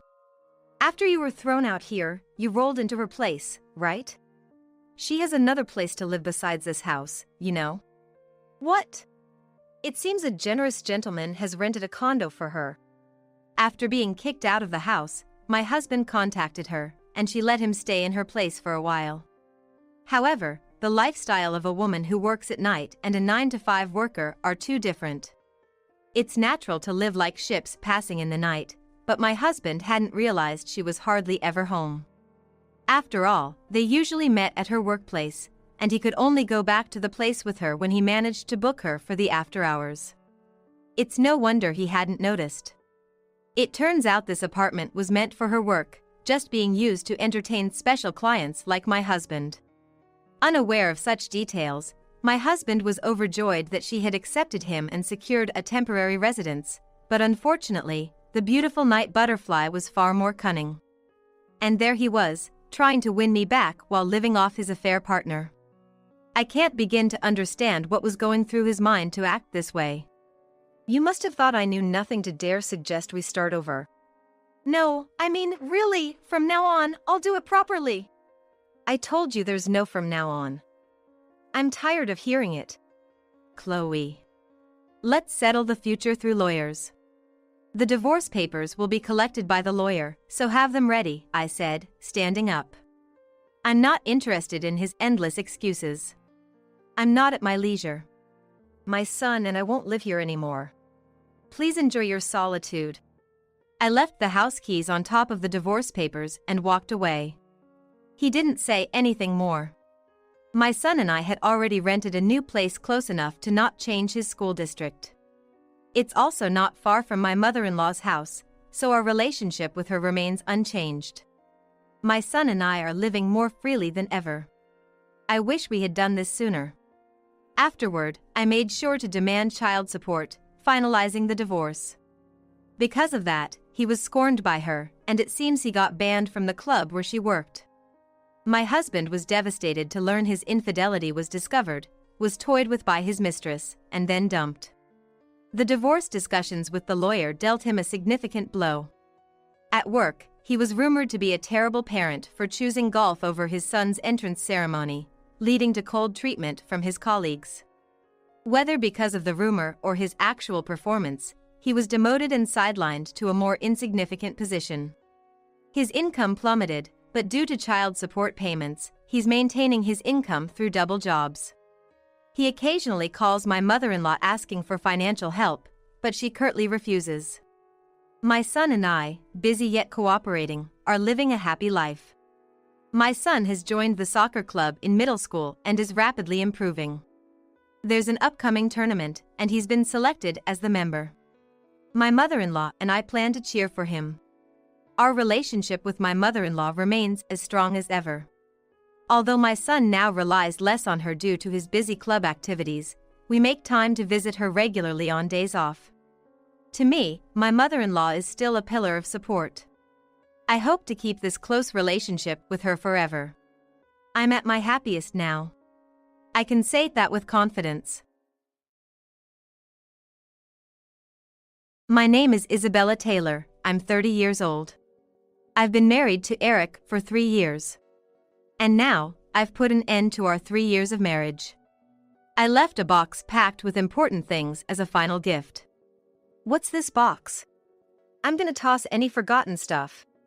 No way. That's something important to you. I love talking to people and worked at a local company valuing communication, where I met Eric. Initially, just co-workers, we gradually grew to cherish each other's presence. Let's keep pushing through, together, we'd encourage each other. One day, Eric took me to a restaurant. Then he proposed, saying, "I want to be with you forever." Of course, I said yes. As we prepared for our wedding, Eric told me he wanted me to focus on housework. Though I was keen on continuing my fulfilling career, persuaded by Eric, I resigned amidst my boss and colleagues' regrets. On my last day, my boss said, "You're always welcome back if you decide to return to work," leaving me with mixed feelings but excited for the new life with Eric. Being a homemaker was busier and more fulfilling than expected. I've always loved cooking and even got hooked on creating budget recipes. As a homemaker, managing finance was essential, so cleaning and managing the home filled my days quickly. Yet, I always hoped to return to work someday, so I also studied for certifications to upgrade my skills. One Sunday afternoon, folding laundry, I grew increasingly irritated with Eric's attitude. Even as I ran the washing machine since morning, vacuumed, and cleaned the bathroom, Eric just lounged on the couch, scrolling through his phone, not offering to help at all. "If you'd help a bit, we could have more time to relax together." Eric thinks it's natural for me, a full-time homemaker, to handle all household chores. Today, we were supposed to visit my in-laws in the evening. Their place is just a 10-minute drive away, so we're often called over for visits. But truth be told, I find my in-laws difficult to deal with. "Eric, Isabella, welcome." Good evening. I didn't want to always be on the receiving end of your hospitality, so I brought some dishes I made. Oh, how thoughtful of you. What should have been a cozy family dinner started with, "If Mia had made this, it would have been much nicer." Maybe you should improve your cooking. Mia's cooking was always delicious. My in-laws are always like this. I thought I was pretty confident in my cooking. Everyone else always says it's delicious. Normally, you'd expect a husband to stand up for his wife when in-laws say such harsh things, but Eric joined in, praising Mia with them. Mia is Eric's ex-girlfriend. They say he dated before me. Mia's stories again.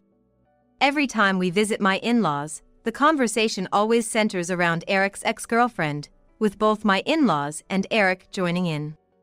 I wish they would stop. It's always like this, with me feeling left out, and the conversation constantly revolving around Mia. I really thought Eric would marry Mia. Well, things happen. Even though we're invited over to my in-laws' place, I end up just listening to this kind of talk. There's no need for me to be here then. It was just a suffocating time of silently eating. The only conversation directed at me was, "Isabella, still no kids? You're not getting any younger, and since you're not working, having a child is about all you can do." Yeah, Mom's right. It's not like you're good for anything else, considering we don't have kids. Even Eric joins his parents in making it seem like it's my fault we don't have children. That's why I hated going to your parents' place. On the way home, I asked Eric, "Don't you think what was said at your parents' place today was a bit much?" He looked surprised. "What do you mean?" "All the talk about your ex in front of me." "Oh, that? The stuff about Mia is all in the past. I'm married to you now, so it shouldn't matter." Eric's words did nothing to ease my worries or make me feel any better. The fact that we're married doesn't justify glorifying his past relationships with the words of Eric and his parents. "And what's this about only being good for having kids? That's a horrible thing to say. It sounds like it's all my fault." Well, we don't have kids yet, so it can't be helped. Even if that's the case, it's a problem for both of us, not just me alone. Just let it slide. You really sweat the small stuff. I felt our happy married life crumbling away. Hoping to improve my relationship with my in-laws, I continued to visit their home, only to hear, "Mia was so honest and adorable. If only we had a grandchild that looked like her." Why did you break up with Mia? It was always about Mia, making me feel invisible. I would have preferred to marry Mia. Mia was out of your league, really. Isabella is more your speed. They even went as far as to say things like that, making me wonder, what am I to you? If that's how you feel, you should have married Mia. My doubts about Eric grew, and I found myself trusting him less and less. And I started thinking, maybe we can't go on like this. Around that time, Eric began coming home late and often went out until late at night. One evening, while Eric was showering, his smartphone rang on the living room table. Who could that be at this hour? The screen showed, "Had a great time today. When can we meet again?" What does meet again mean? I thought you had a work dinner tonight. My heart turned cold, and I left the smartphone on the table without opening the message, but my suspicions only grew. As days passed, my heart grew heavier. Our relationship showed no signs of improving, and the pressure from my in-laws only increased day by day. My in-laws continued to praise Mia unabashedly and openly scorn me. Even though Isabella is a homemaker, she's not good at housework. Mia would have done a much better job. My in-laws would say, and Eric would just agree with them every time. He never defended or stood up for his wife. One night, after Eric went to bed early, I sat on the living room couch and started searching for something online. That indifferent attitude towards his own wife. Eric is suspicious. He might be having an affair. As I looked up signs of an affair and how to deal with it, something inside me began to change. I wanted to prioritize my own happiness. And the desire to confirm my suspicions grew stronger. I stumbled upon an article titled "Actions of a Wife Suspecting an Affair" and wondered, is this what I should do? The article outlined steps to turn suspicion into certainty. Stay calm, gather evidence, and then make the best choice for oneself. And I decided to take that step. Today, I was meeting my best friend, Samantha, after a long time. Samantha had taken a day off to have a leisurely lunch with me. Samantha works for a company which is a business partner of Eric, and we became best friends when I was working because we got along so well. How have you been? It's been 3 years since you left your job, right? Yeah, being a homemaker is fulfilling and fun. You were always so driven at work. It's hard to believe you're content with being a homemaker. When I decide to do something, whether it's work or household chores, I go all out. I'm a perfectionist. That's true. Your home is always spotless whenever I visit, and I admire that. Plus, you've gotten into cooking recently, right? The dishes you post on social media look professional. Well, you know me. I like to excel at everything. Eric's lucky to have married you. That's what you'd think, but it doesn't seem that way. I shared with Samantha about Mia, the derogatory comments from my in-laws and Eric. That's terrible of Eric and his parents. What do they think of you? It's like I'm just a bad maid to them. There was even a message from another woman on Eric's phone late at night. Probably. No way! Is he cheating? Maybe you should confront him. But I don't have solid proof yet, and I'm thinking maybe I should let him slip up. I see. I'll help however I can, just let me know. Thank you, Samantha. I felt grateful to have a friend who understood me. After lunch with Samantha, on my way home, I accidentally spotted Eric. Is that Eric? Who's the woman next to him? It's still work hours. Maybe a colleague? But they seem pretty close. Wait, is that Eric? The woman next to him. Mia? Is that Mia? How do you know her? Mia's a colleague of mine. She's known for jumping from guy to guy. That Mia is Eric's ex we were just talking about. Really? The one who's supposedly good at cooking? No way. That woman can't cook to save her life. She's just good at pretending. Samantha, do you have time? I need a favor. Of course. Let's follow them. And so, Samantha and I decided to tail Eric and Mia. In broad daylight, they went into a hotel. Just as I thought. My suspicions were confirmed. Isabella, are you okay? Yeah, I was prepared for this, so I'm fine. We decided to wait for them to come out. Do you mind if I make a quick call? Sure, go ahead. Hello. I'm Eric Taylor's wife. I need to urgently reach my husband due to a family matter, but I can't seem to get through. I see, I'll try contacting him from here. If you can't reach him, could you please inform his supervisor about this? All right. Thank you very much. Then, we took photos of them entering and leaving the hotel. Samantha, thank you. No problem. Just say the word and I'll help out. Can I ask you for one more favor? Of course. As if nothing had happened, I went home and started preparing dinner, but my revenge had quietly begun. I started to observe Eric's movements more carefully. The days he came home late, his reasons for going out, and how he handled his smartphone. While Eric was sleeping, I gently picked up his smartphone and unlocked it with my heart racing. The messages, photos, and his schedule. I found all confirmed my suspicions were correct. I felt a strong need to take action to escape this situation. The next day, I went to a law firm for consultation. Photos proving Eric was still involved with his ex-girlfriend Mia in an affair. Audio evidence of my in-laws demeaning me by bringing up the ex-girlfriend. I've been verbally abused by my husband and in-laws for a long time. And my husband is having an affair. I want to file for damages against my husband and in-laws. The evidence will serve as solid proof. Let's prepare a demand letter for damages based on this. Claiming damages for the verbal abuse from your in-laws is possible with this much evidence. My preparations were steadily advancing. Then one day, Eric suddenly called me into the living room with a heavy atmosphere. Isabella, I have something to tell you. What? Why so formal?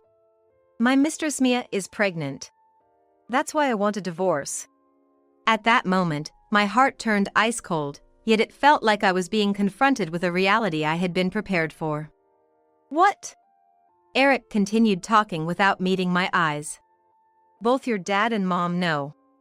They're thrilled about having a grandchild. Those words filled me with deep despair, but at the same time, I was convinced of the importance of the evidence I had collected. Over the past few months, Eric's unnaturally late returns home had increased. Samantha and I tailed him, found messages and photos on his smartphone, and captured photos of them entering a hotel. All these proved my suspicions were correct. That night, I resolved to take revenge on Eric, Mia, and my in-laws. The next morning, Eric said, "I want you to leave today. I want to live here with Mia as soon as possible," before he went to work. Selfish man. He has no idea what's coming. I plan to leave today. I started packing my things in the morning. I was going to stay at my best friend Samantha's place for a while. But first, there's something I need to do. I went to the law firm in the morning. My husband didn't just have an affair, he got her pregnant. That's terrible. The demand letter is ready. They have the obligation to pay a fair amount. Don't worry, I'll assist you. Thank you. I felt supported having a competent lawyer by my side. After consulting the lawyer, I went back home to continue my preparations to leave.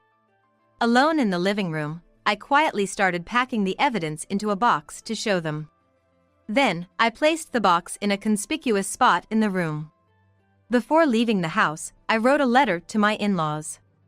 I have always tried to build a good relationship, but I have always been compared to Mia and felt like I wasn't accepted as part of the family. Your reaction to it has deeply hurt me, making me feel lonely and betrayed. I've collected evidence and left it in Eric's room. I want you to know the truth and understand the betrayal I felt. There you go. With that, I bid farewell to my married life. I vowed to see the impact my actions would have on Eric, Mia, and my in-laws. Then, I mailed the letter and the demand letter for compensation to my in-laws' house. Afterwards, I dropped another envelope in the mailbox and headed to Eric's company. I need to get back to work myself. I offered to return to my previous job. My former boss welcomed me back with open arms. Having Isabella, now a popular cooking influencer on social media, return as the face of our kitchenware company will surely double our popularity. Yes, that's right. My hobby of posting cooking content on social media has made me quite popular, and now I'm known as a famous cook. Then, I'll be starting next week, I said, leaving the company. Then, Eric and Mia came back from work. What's this box? I'll throw away any forgotten stuff. Thinking it wasn't his, Eric contacted me. No way. That's something important for you. Important for me? What is it? Eric said, looking inside the box. What is this? Why are these here?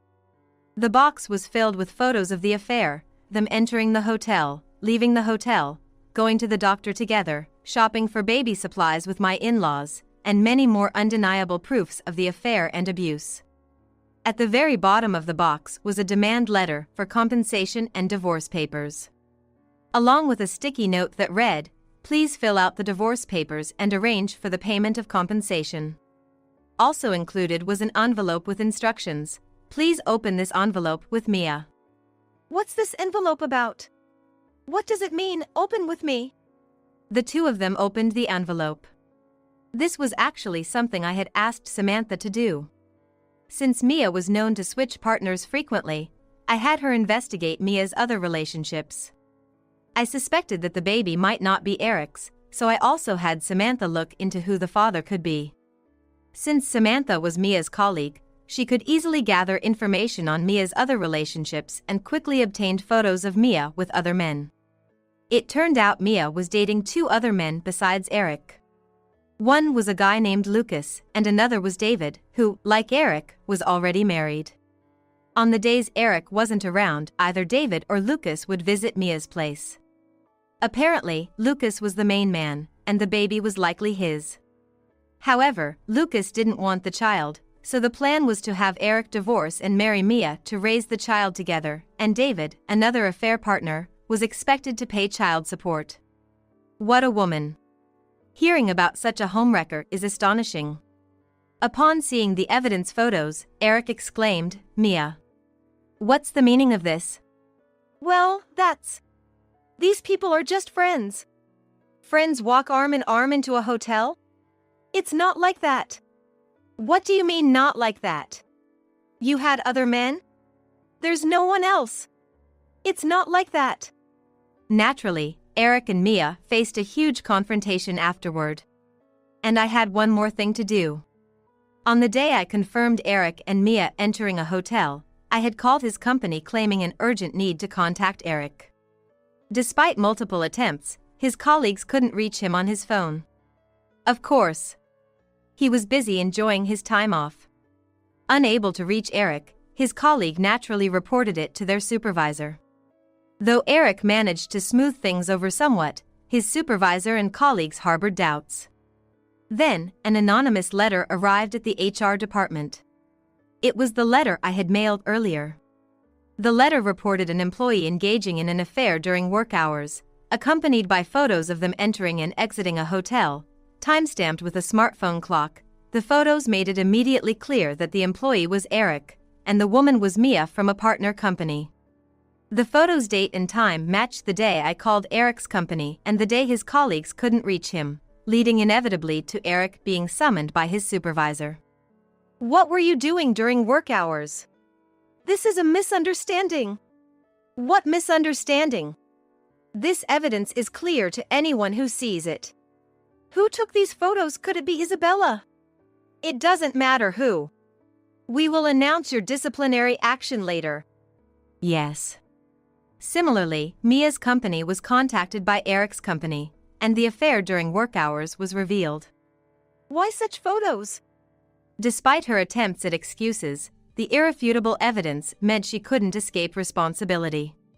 At Eric's parents' house, a letter from Isabella? They opened the letter. It contained evidence photos of Eric and Mia's affair, as well as photos showing Mia was involved with other men. His parents had indeed been fond of Mia, had wanted her back, and were aware that they had spoken harshly to me. This has turned into a serious issue. We never thought she would go this far. His parents also received a notification of a claim for damages for their verbal abuse towards me. When they heard that Mia was pregnant with Eric's child, they were overjoyed about the grandchild. The envelope also included various photos of Mia with other men. Is the child really Eric's? With these photos, the prospect of welcoming a grandchild now seemed dubious. We're living on our pension.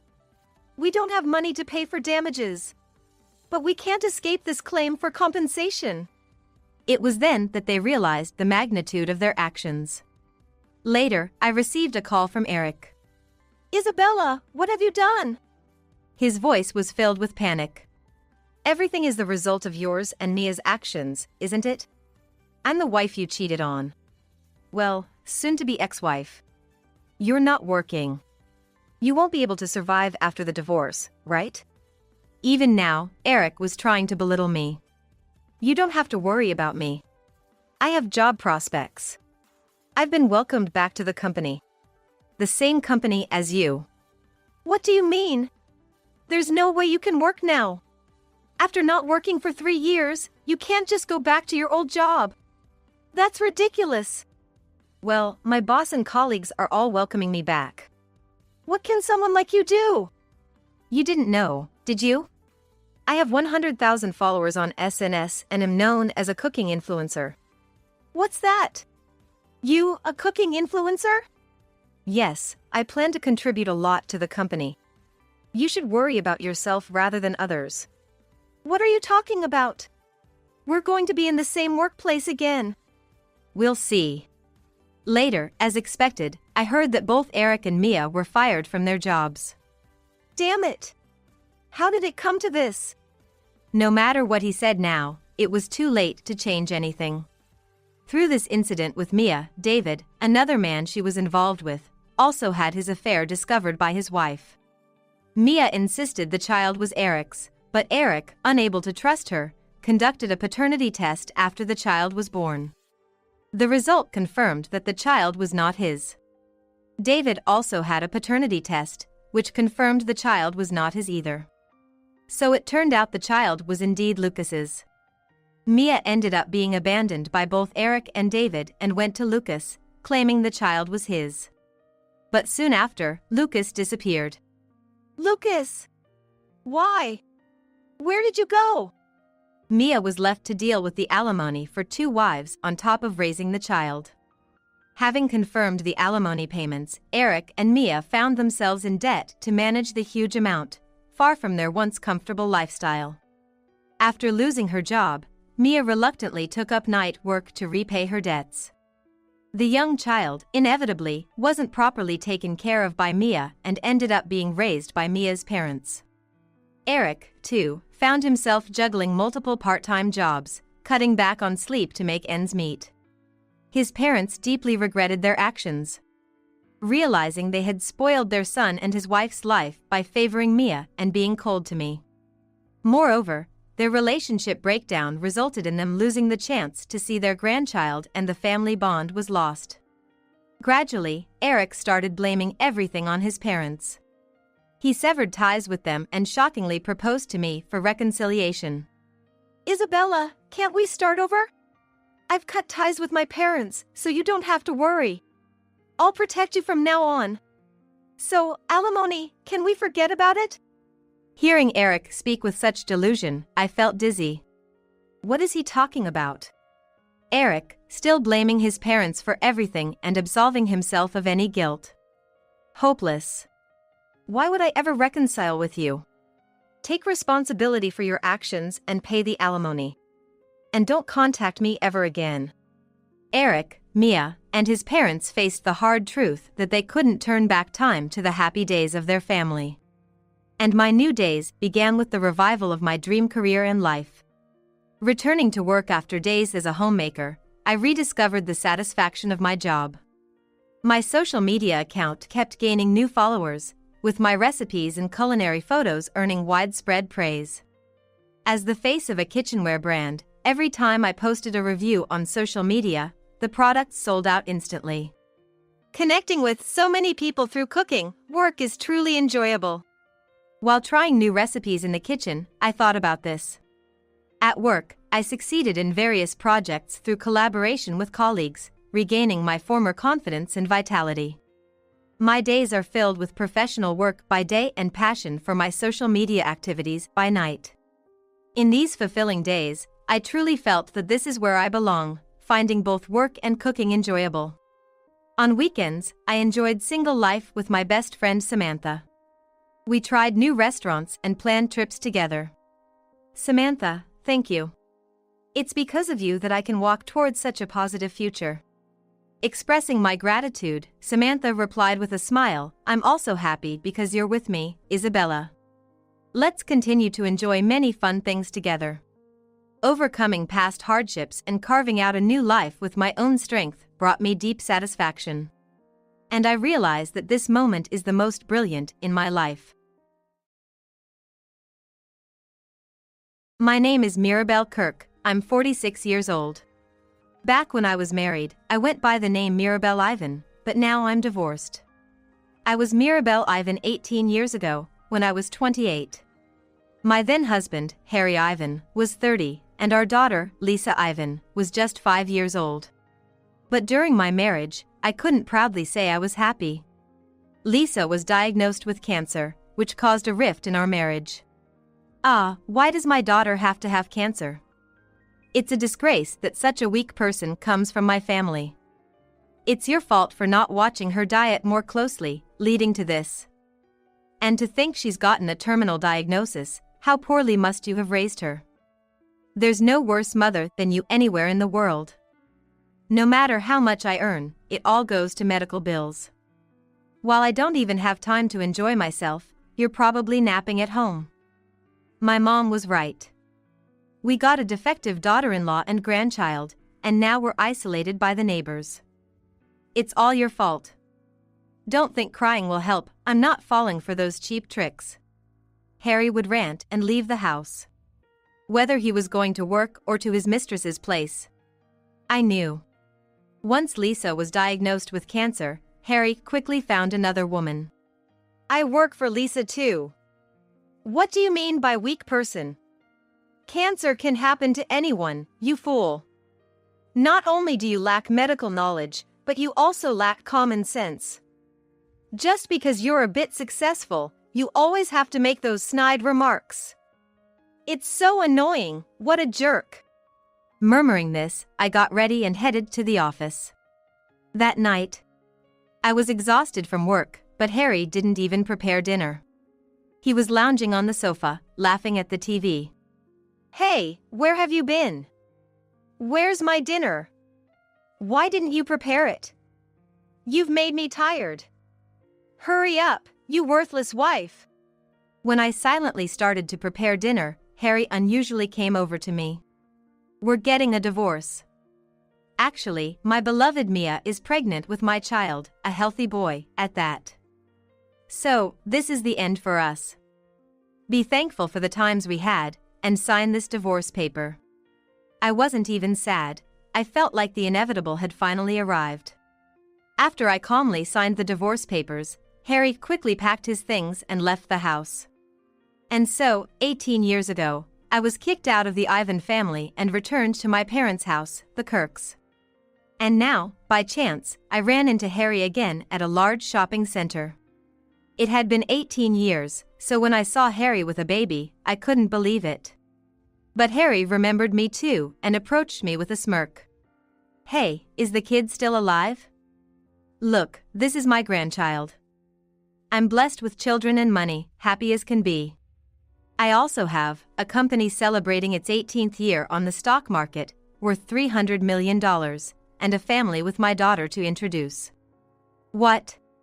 Harry was stunned but then smirked immediately. Hey, just because your daughter died, you're lashing out in frustration? It's okay, you know. Your dad's company went bankrupt a long time ago, right? You don't have to put on airs. Or is it because you're too jealous of someone else's happiness, so you say these things out of desperation?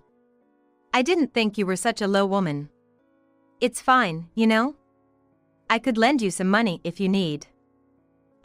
Did you just slip up because I have this grandchild with me? If you can say sorry now, I might still forgive you. Look at this large shopping center called Alt. If you're affiliated with such a grand facility, I'd kneel down and apologize for the divorce. But your company couldn't possibly compete with it, the biggest facility in the state, right? Harry started blabbering with a smirk, without knowing anything about the situation. Alt is the nickname for this large shopping center we're in. As the largest commercial facility in the state, it's a popular spot talked about all over the US. And you? Just shopping with that grandchild of yours? I said it provocatively on purpose. Then, Harry's face darkened. He's still a man weak to cheap provocations, just like before. Yeah, so what? What about that kid, Lisa, from back then? Well, whether she's alive or not, it's none of my business anyway. In the end, you're just that, unlovable, uncharming, and nasty woman. My wife Mia, even now, is a cute and charming woman. The complete opposite of you. And yet, you're so stuck up, truly infuriating, a miserable woman who can't genuinely accept other people's happiness. Look, you can say whatever you want about me, but that baby, what, about 6 months old now? To be able to spew such vitriol when you have a child that age. You never know what kids are picking up on. Maybe it's time you stop demeaning people. It's only going to negatively affect the child, not that you would understand. Besides, I think belittling others is like a hobby for you. Be thankful I didn't demand alimony, given you had a mistress at the time of our divorce. I gave him a defiant smile. It seemed to ignite Harry's anger. What did you say? It's fine, you can claim whatever now. I have this adorable grandchild with me. Well, I kinda get your struggle. Your father's company went bankrupt after your daughter passed away, right? What are you working as now? In a bar? Have you fallen that low? Honestly, I'd be genuinely curious to see a place that would hire an old lady like you. Brainless, charmless, strangely assertive, finding a company that would hire you would be a challenge in itself. Or is it that? Are you living off the government? Well, it's easier for a single person, right? Since you don't have the ability to earn much, anyway. Shall we stop there? I cut off Harry's words and handed him a business card. Sorry for the late introduction, I'm Mirabelle Kirk, the owner of this alt facility. Huh? No way, you're bluffing. 18 years ago, you abandoned me and our sick daughter Lisa in the worst way possible. Well, I was fed up with you anyway, so it was for the best. As you know, my father's company was small and struggling to survive back then. But I supported my father desperately, and I took care of him. My father worked from dawn till dusk, sparing no time for sleep. You didn't know this, but considering Lisa, my father canceled his life insurance to cover her medical expenses. Sure, my father has passed away, but until the very end, he worried about his granddaughter. You wouldn't understand the hardships of others. Now, by various connections, I own this large commercial facility, Alt. Oh, and your daughter Lisa, whom you consider gone, has fully recovered and is married into a major real estate family herein. Unlike you, my daughter has found a truly good match. Huh? A major real estate family? Lisa married into such a prominent family? Are you dreaming? Are you okay in the head? People don't believe small lies, but do believe the big ones, some cartoonist said, but this is exactly it. It's pitiful, really. I was a fool to think of offering you help. I really ended up with a ridiculous wife. This business card, handed over so proudly, lacks any credibility. Even if I tear it up here, it wouldn't be worth picking up. Thinking back, it's a pitiful fantasy after not seeing you for so long. Are you living such a terrible life? Should I lend you some money? With interest 5 times over, I'll scatter some change here, so pick it up and count every piece. What are you talking about? Yes, my daughter's cancer was indeed in the intermediate stage. But you know, we changed doctors and somehow managed to cure her completely. Do you understand that struggle? Well, right after we split, my father's company experienced significant growth. Ever heard of Dolger? You must have, right? There's no way you, with your love for brand names, wouldn't jump on something new.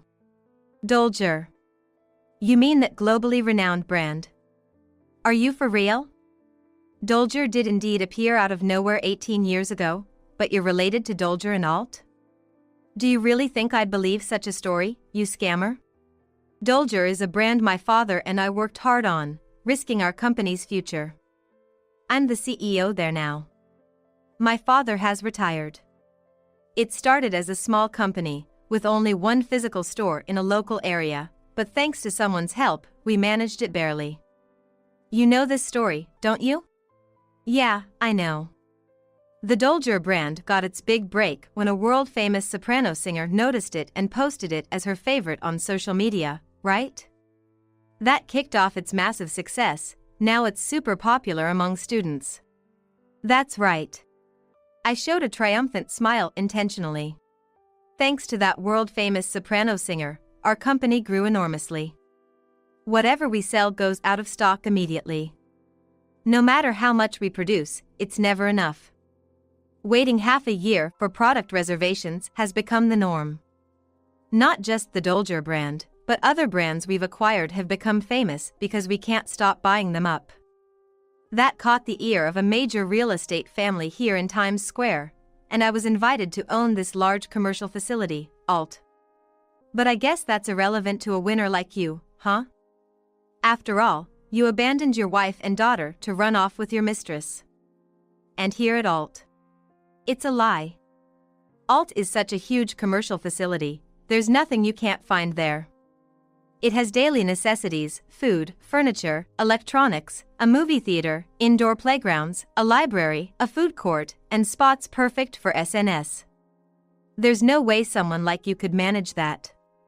Or maybe, this business card is also a lie. Such a Cinderella story only exists in fairy tales. Have you finally lost your mind? I even feel sorry for you, truly. It's a popular tourist spot, and students from all over flock here, and you claim to be its owner. Lisa is actually gone, isn't she? This is why delusional women. What are you talking about? Lisa is very much alive. After achieving great success with my company, Lisa has always looked up to me. She's such a wonderful daughter, always thankful to me, her mother. She was inspired by me and worked incredibly hard, studying non-stop. And guess what? She graduated at the top of her class from Stanford University. She's my pride and joy. Now, she's working for my company and even received a marriage proposal from the main family of a major real estate dynasty here. But you probably wouldn't know how hard to get into Stanford, do you? Given that it took forever to graduate from a third-rate college, right? Oh, and just so you know, Lisa is pregnant now. It's a boy, fitting for an heir, though these days it doesn't really matter if it's a boy or a girl. But that's something you'd care about, isn't it? You bastard! Harry shouted loudly, silencing the room instantly. It's a lie. It has to be. Hey, are there no security guards here? There's a con woman over here. Someone, catch her. Suddenly, Harry began shouting as if he had lost his mind. The grandchild Harry was holding started crying. The stares from the surrounding customers were harsh, but that was the least of my concerns at the moment. And then, 3 security guards appeared. Miss Kirk. What seems to be the problem? Seeing one of the guards addressing me, Harry's face turned pale. Ms. Kirk, you say? Security. This woman is a fraudster. She's claiming to be the owner here.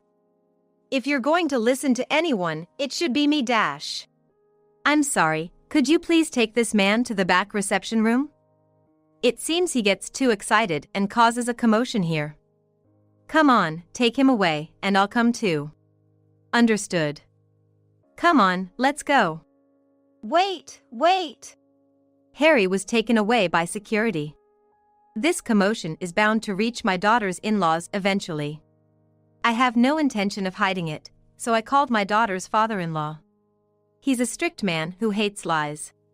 What will become of Harry, I wonder? After hearing the situation, my daughter's father-in-law said he'd come to the reception room right away. Mirabelle, just wait, did you say Harry Ivan? Really? What? Yes, that's him. Do you know him? I'll be there right away, thanks for letting me know. At this point, even if he were let outside, he'd cause a major disturbance. I'm not about to let anyone tarnish Alt's name. That's why I deliberately decided to have him taken to the reception room. 3 security guards escorted Harry to the back reception room of Alt. For some reason, Harry was reluctant to go to the reception room. Wait! I won't make a scene anymore. I have my grandson with me. Please, just let me go home. I promise I won't cause any more trouble. Please! Harry's grandson began to cry loudly as Harry resisted. Once we managed to get Harry seated on the sofa in the reception room, his face had turned completely pale. Mirabelle! Come on, let me go home. I haven't done anything wrong, and, listen. I'll start paying alimony right now, so please, just let me go. For some reason, Harry was averse to being in the reception room. Wondering why he was so reluctant, my daughter entered the reception room first. Oh, Lisa. You've grown so much, I'm your dad. Come on, Lisa, tell Mirabelle, tell her to let me dash. Who are you? I was told my father passed away. Lisa looked at Harry, pretending to be her father, with a cold gaze. Unable to withstand her stare, Harry finally quieted down. Come on, Lisa, help your dad out. My real father is no longer here, you say? Oh, so you are my father? The one who abandoned me and Mom when I got cancer to be with his mistress? Well, if you're asking for help, I can help you, the coldest way, straight to jail. What are you saying? I'm your father. Quiet down! Harry continued to shout, but there was no escape from the reception room. Especially with 3 security guards present. Lisa kept pressing. What about your mistress? Where is she now? Don't tell me she ran off on you? And this child you claim is your grandson, is he even related by blood? Lisa, what do you mean? I did some digging on this trash man before. Turns out, his mistress Mia had a son, but the father wasn't you. You unknowingly registered the birth and acknowledged the child, only to be abandoned by the mistress with the kid. It's karma for your bad deeds. It seems I have a half-brother, but I wonder if his wife truly gave birth to my brother's child? What? Lisa! Keep quiet. You're causing a disturbance, so we'll take care of the child for now. One of the security guards picked up the baby Harry was holding. Noting he wasn't even using a baby carrier. I couldn't help but think, what if he had dropped the baby? Hey! My grandson! Once you calm down, we'll return him. Now, please, calm down. Mom, why did you even bother bringing this loser into the reception room? He's not worth it, and you're the owner of Alt, aren't you supposed to be busy? It's okay, we need to settle things with this man. Lisa, is your father-in-law coming? Did you get in touch? Will he be here soon? He said he's on his way. Should be here any minute. Oh, here he is. Hello, Mirabelle. What's going on? Oh, hi, my ex-husband has been causing a scene in the store, and I couldn't just hide it, so I called you. Are you Harry Ivan by any chance? The atmosphere changed with just one sentence from Lisa's father-in-law. Harry's face turned completely white, as if it were the end of the world for him. I asked Lisa's father-in-law. Do you know this man, sir? Yes, Mirabelle, you called me at just the right time. Actually, this man committed fraud on my property, and I've been looking for him for a long time. Right? Harry Ivan? You haven't forgotten my face, have you? And causing trouble here at Alt as well? How much do you plan to mock people? No, I was planning to pay back the money, and I was working towards that. It's true. Sir, what do you mean? How do you know about this man? Then, the patriarch of the major real estate family in Times Square sat opposite Harry. Mirabelle, are you aware of the Gourmet Hall fraud case? Lisa, maybe you've heard the name? It was a huge fraud case that happened the year before last. Harry Ivan here conned money from vendors and participants, promising a Gourmet Hall festival, then disappeared. And now he dares to step on Alt's land. Quite bold, aren't you? Right? Harry Ivan? This con artist. No. I had the intention to pay back. I was preparing for it. But then this woman, Mirabelle, started interfering. Do you have any idea how much damage the Gourmet Hall fraud case caused us? Do you understand, you rotten fool? The father-in-law's rebuke was filled with immense power and anger. Even I was taken aback by it. But inside, I was giving him a standing ovation. Well said, I thought. Then, as if to add insult to injury, Lisa appealed to her father-in-law. Father, this man abandoned me and my mom for his mistress, an awful man. All the hardships my mom went through were because of him. And yet, this man hasn't uttered a single word of apology. Lisa, that's... So, you're that much of a scoundrel, Harry? Not only did you cause trouble for us, but you also did such a terrible thing to your own daughter. You're an utterly wicked man, not fit to be called a parent, Harry Ivan? If my ears heard correctly, you promised success if given permission to use the land. It seems all that was a lie, wasn't it? You were so desperate, bowing your head, but was that a lie too? Well, if you get arrested here, it will surely bring some peace to the vendors. Arrest. Wait, please, my grandson is still just a baby. Some of the stores suffered so much damage from your scam that they had to close down, crying shop owners included. And then, there were those who had to downsize their shops because of the losses they incurred. Despite all the trouble you've caused everyone, you went off to be with your mistress, abandoning your wife and child. You're the picture of a criminal. Criminal. I have been working hard for money. If I get arrested now, I won't be able to pay back the money. Then my sincerity and apology will dash. An apology from a piece of trash like you is worthless. Disappear, you fraudster. Security, please call the police. If we're quick, this might even make the evening news. Wait, please! Mirabelle! I apologize for everything, just not the arrest, not the police. We used to be married, right? If I get caught, it'll tarnish your reputation too. So, please, anything but the police. Harry clinging to me was devoid of any dignity. Just a rotten man. So I smiled and said to the hesitant security guard, "Call the police." "It's fine, I've done nothing wrong." Mirabelle! Do something! This deadbeat dad, give it a rest. Do you have any idea how much Mom has struggled? And Grandpa too, he had it hard until the day he died. And now you're trying to run away. What a disgrace! You're the reason some stores went bankrupt, and now I can finally end my search.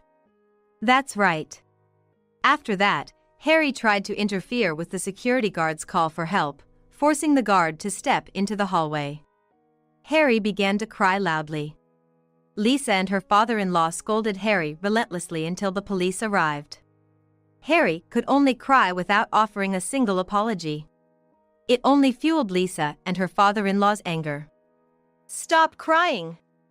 Are you even a man? Pathetic. Can't even say sorry. Lisa's right. You fraudster, will corner you until the end. Be prepared. Later, the police officers and the detective in charge of the Gourmet Hall fraud case arrived, taking Harry and the baby away. Mirabelle! It's true, forgive me. I don't want to go to jail yet. I have a little grandson. Please forgive me. Quiet down. You're being arrested on suspicion of fraud. Harry resisted the police considerably, but in the end, he left the reception room with his shoulders slumped. I thanked my father-in-law. Thank you for telling me about the Gourmet Hall fraud case. Somehow, I feel refreshed too. No, the prosperity of Alt is thanks to your efforts, Mirabelle. And Lisa, such a hardworking mother and daughter. My son is indeed lucky to have her as his wife. Leave the Gourmet Hall fraud case to me. I'll make sure to squeeze every penny of compensation out of that lowest of men. The father-in-law laughed heartily and left the reception room. I told Lisa to sit down. What? Why? You're not even in your stable period yet, are you? It's good to stand up for me, but it's not good for the baby in your belly. No, Mom, getting back at such a man for you is a once-in-a-lifetime joy. Besides, I don't want you to suffer anymore. The baby in my belly will understand. Lisa said, gently stroking her not yet prominently swollen belly. Afterwards, Lisa and I turned on the TV in the reception room. Then, breaking news came on. The screen switched from a drama rerun to a male announcer's news broadcast. We have just received a breaking news. Harry Ivan, a suspect in the Gourmet Hall fraud case who has been on the run, was arrested. Many people forced to close their businesses or file for bankruptcy were involved in this case, and the police believe this arrest will help unveil the full extent of the incident. Like father-in-law said, it really made the evening news. Yeah, I should have told him off more. He made Mom suffer. The TV screen showed the front of the police station. Look. The car carrying Harry Ivan is entering the police station now. This massive fraud case occurred 2 years ago, and the police will reveal more details in a press conference. What a foolish man, really. But, after the trial, he'll be off to jail for a while. What do you mean, Lisa? Well, the perpetrator of this case, that man, was already on probation for another case. Probably, he'll receive a prison sentence for the Gourmet Hall fraud case.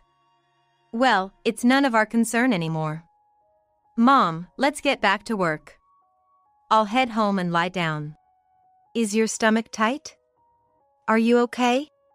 I'm fine. This much is normal and even approved by my OBGYN. Pregnancy shouldn't be taken lightly.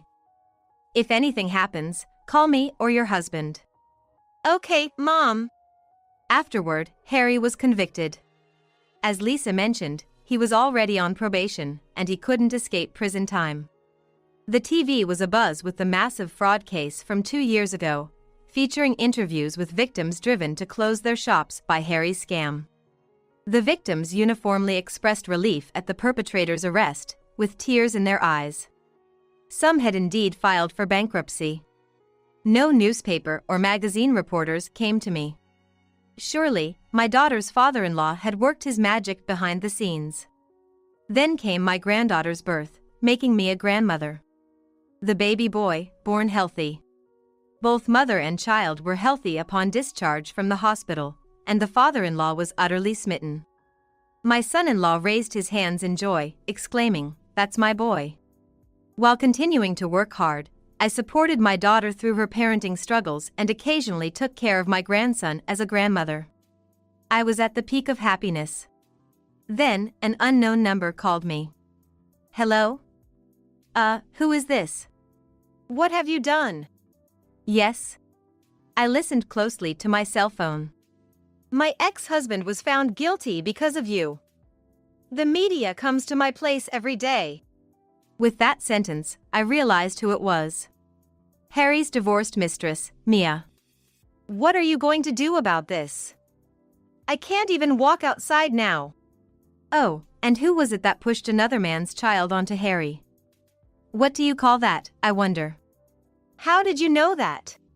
That's what you call a trashy woman. Don't you ever call here again. Got it? If you do, I'll make sure it's not just call blocking you'll have to worry about. Who do you think you are? I'm the victim here. Because of you. Oh, really? Should I start spreading the word that you were the woman who snatched Harry from me? I wouldn't be bothered at all. But then, maybe you wouldn't be able to live in Japan for a while, right? People love a good spectacle. You'd be surrounded by curious reporters. That's karma for you. What? Using big words. You should come and apologize to me. I'm really struggling because of you. I got a letter from Harry blaming you for everything. Anyway, you need to come and apologize to me. What are you going to do about this? Well, I don't see why I should apologize to you. After all, who was it that committed marriage snatching? Wasn't it you? It's fine. I can call the magazine reporters and tell them everything about now and what happened 18 years ago. It would probably only bother you, though, wouldn't it? Being sarcastic was incredibly satisfying. After all, it was my chance for revenge 18 years in the making. The call ended there. Thus, I put an end to the matters of 18 years ago and went back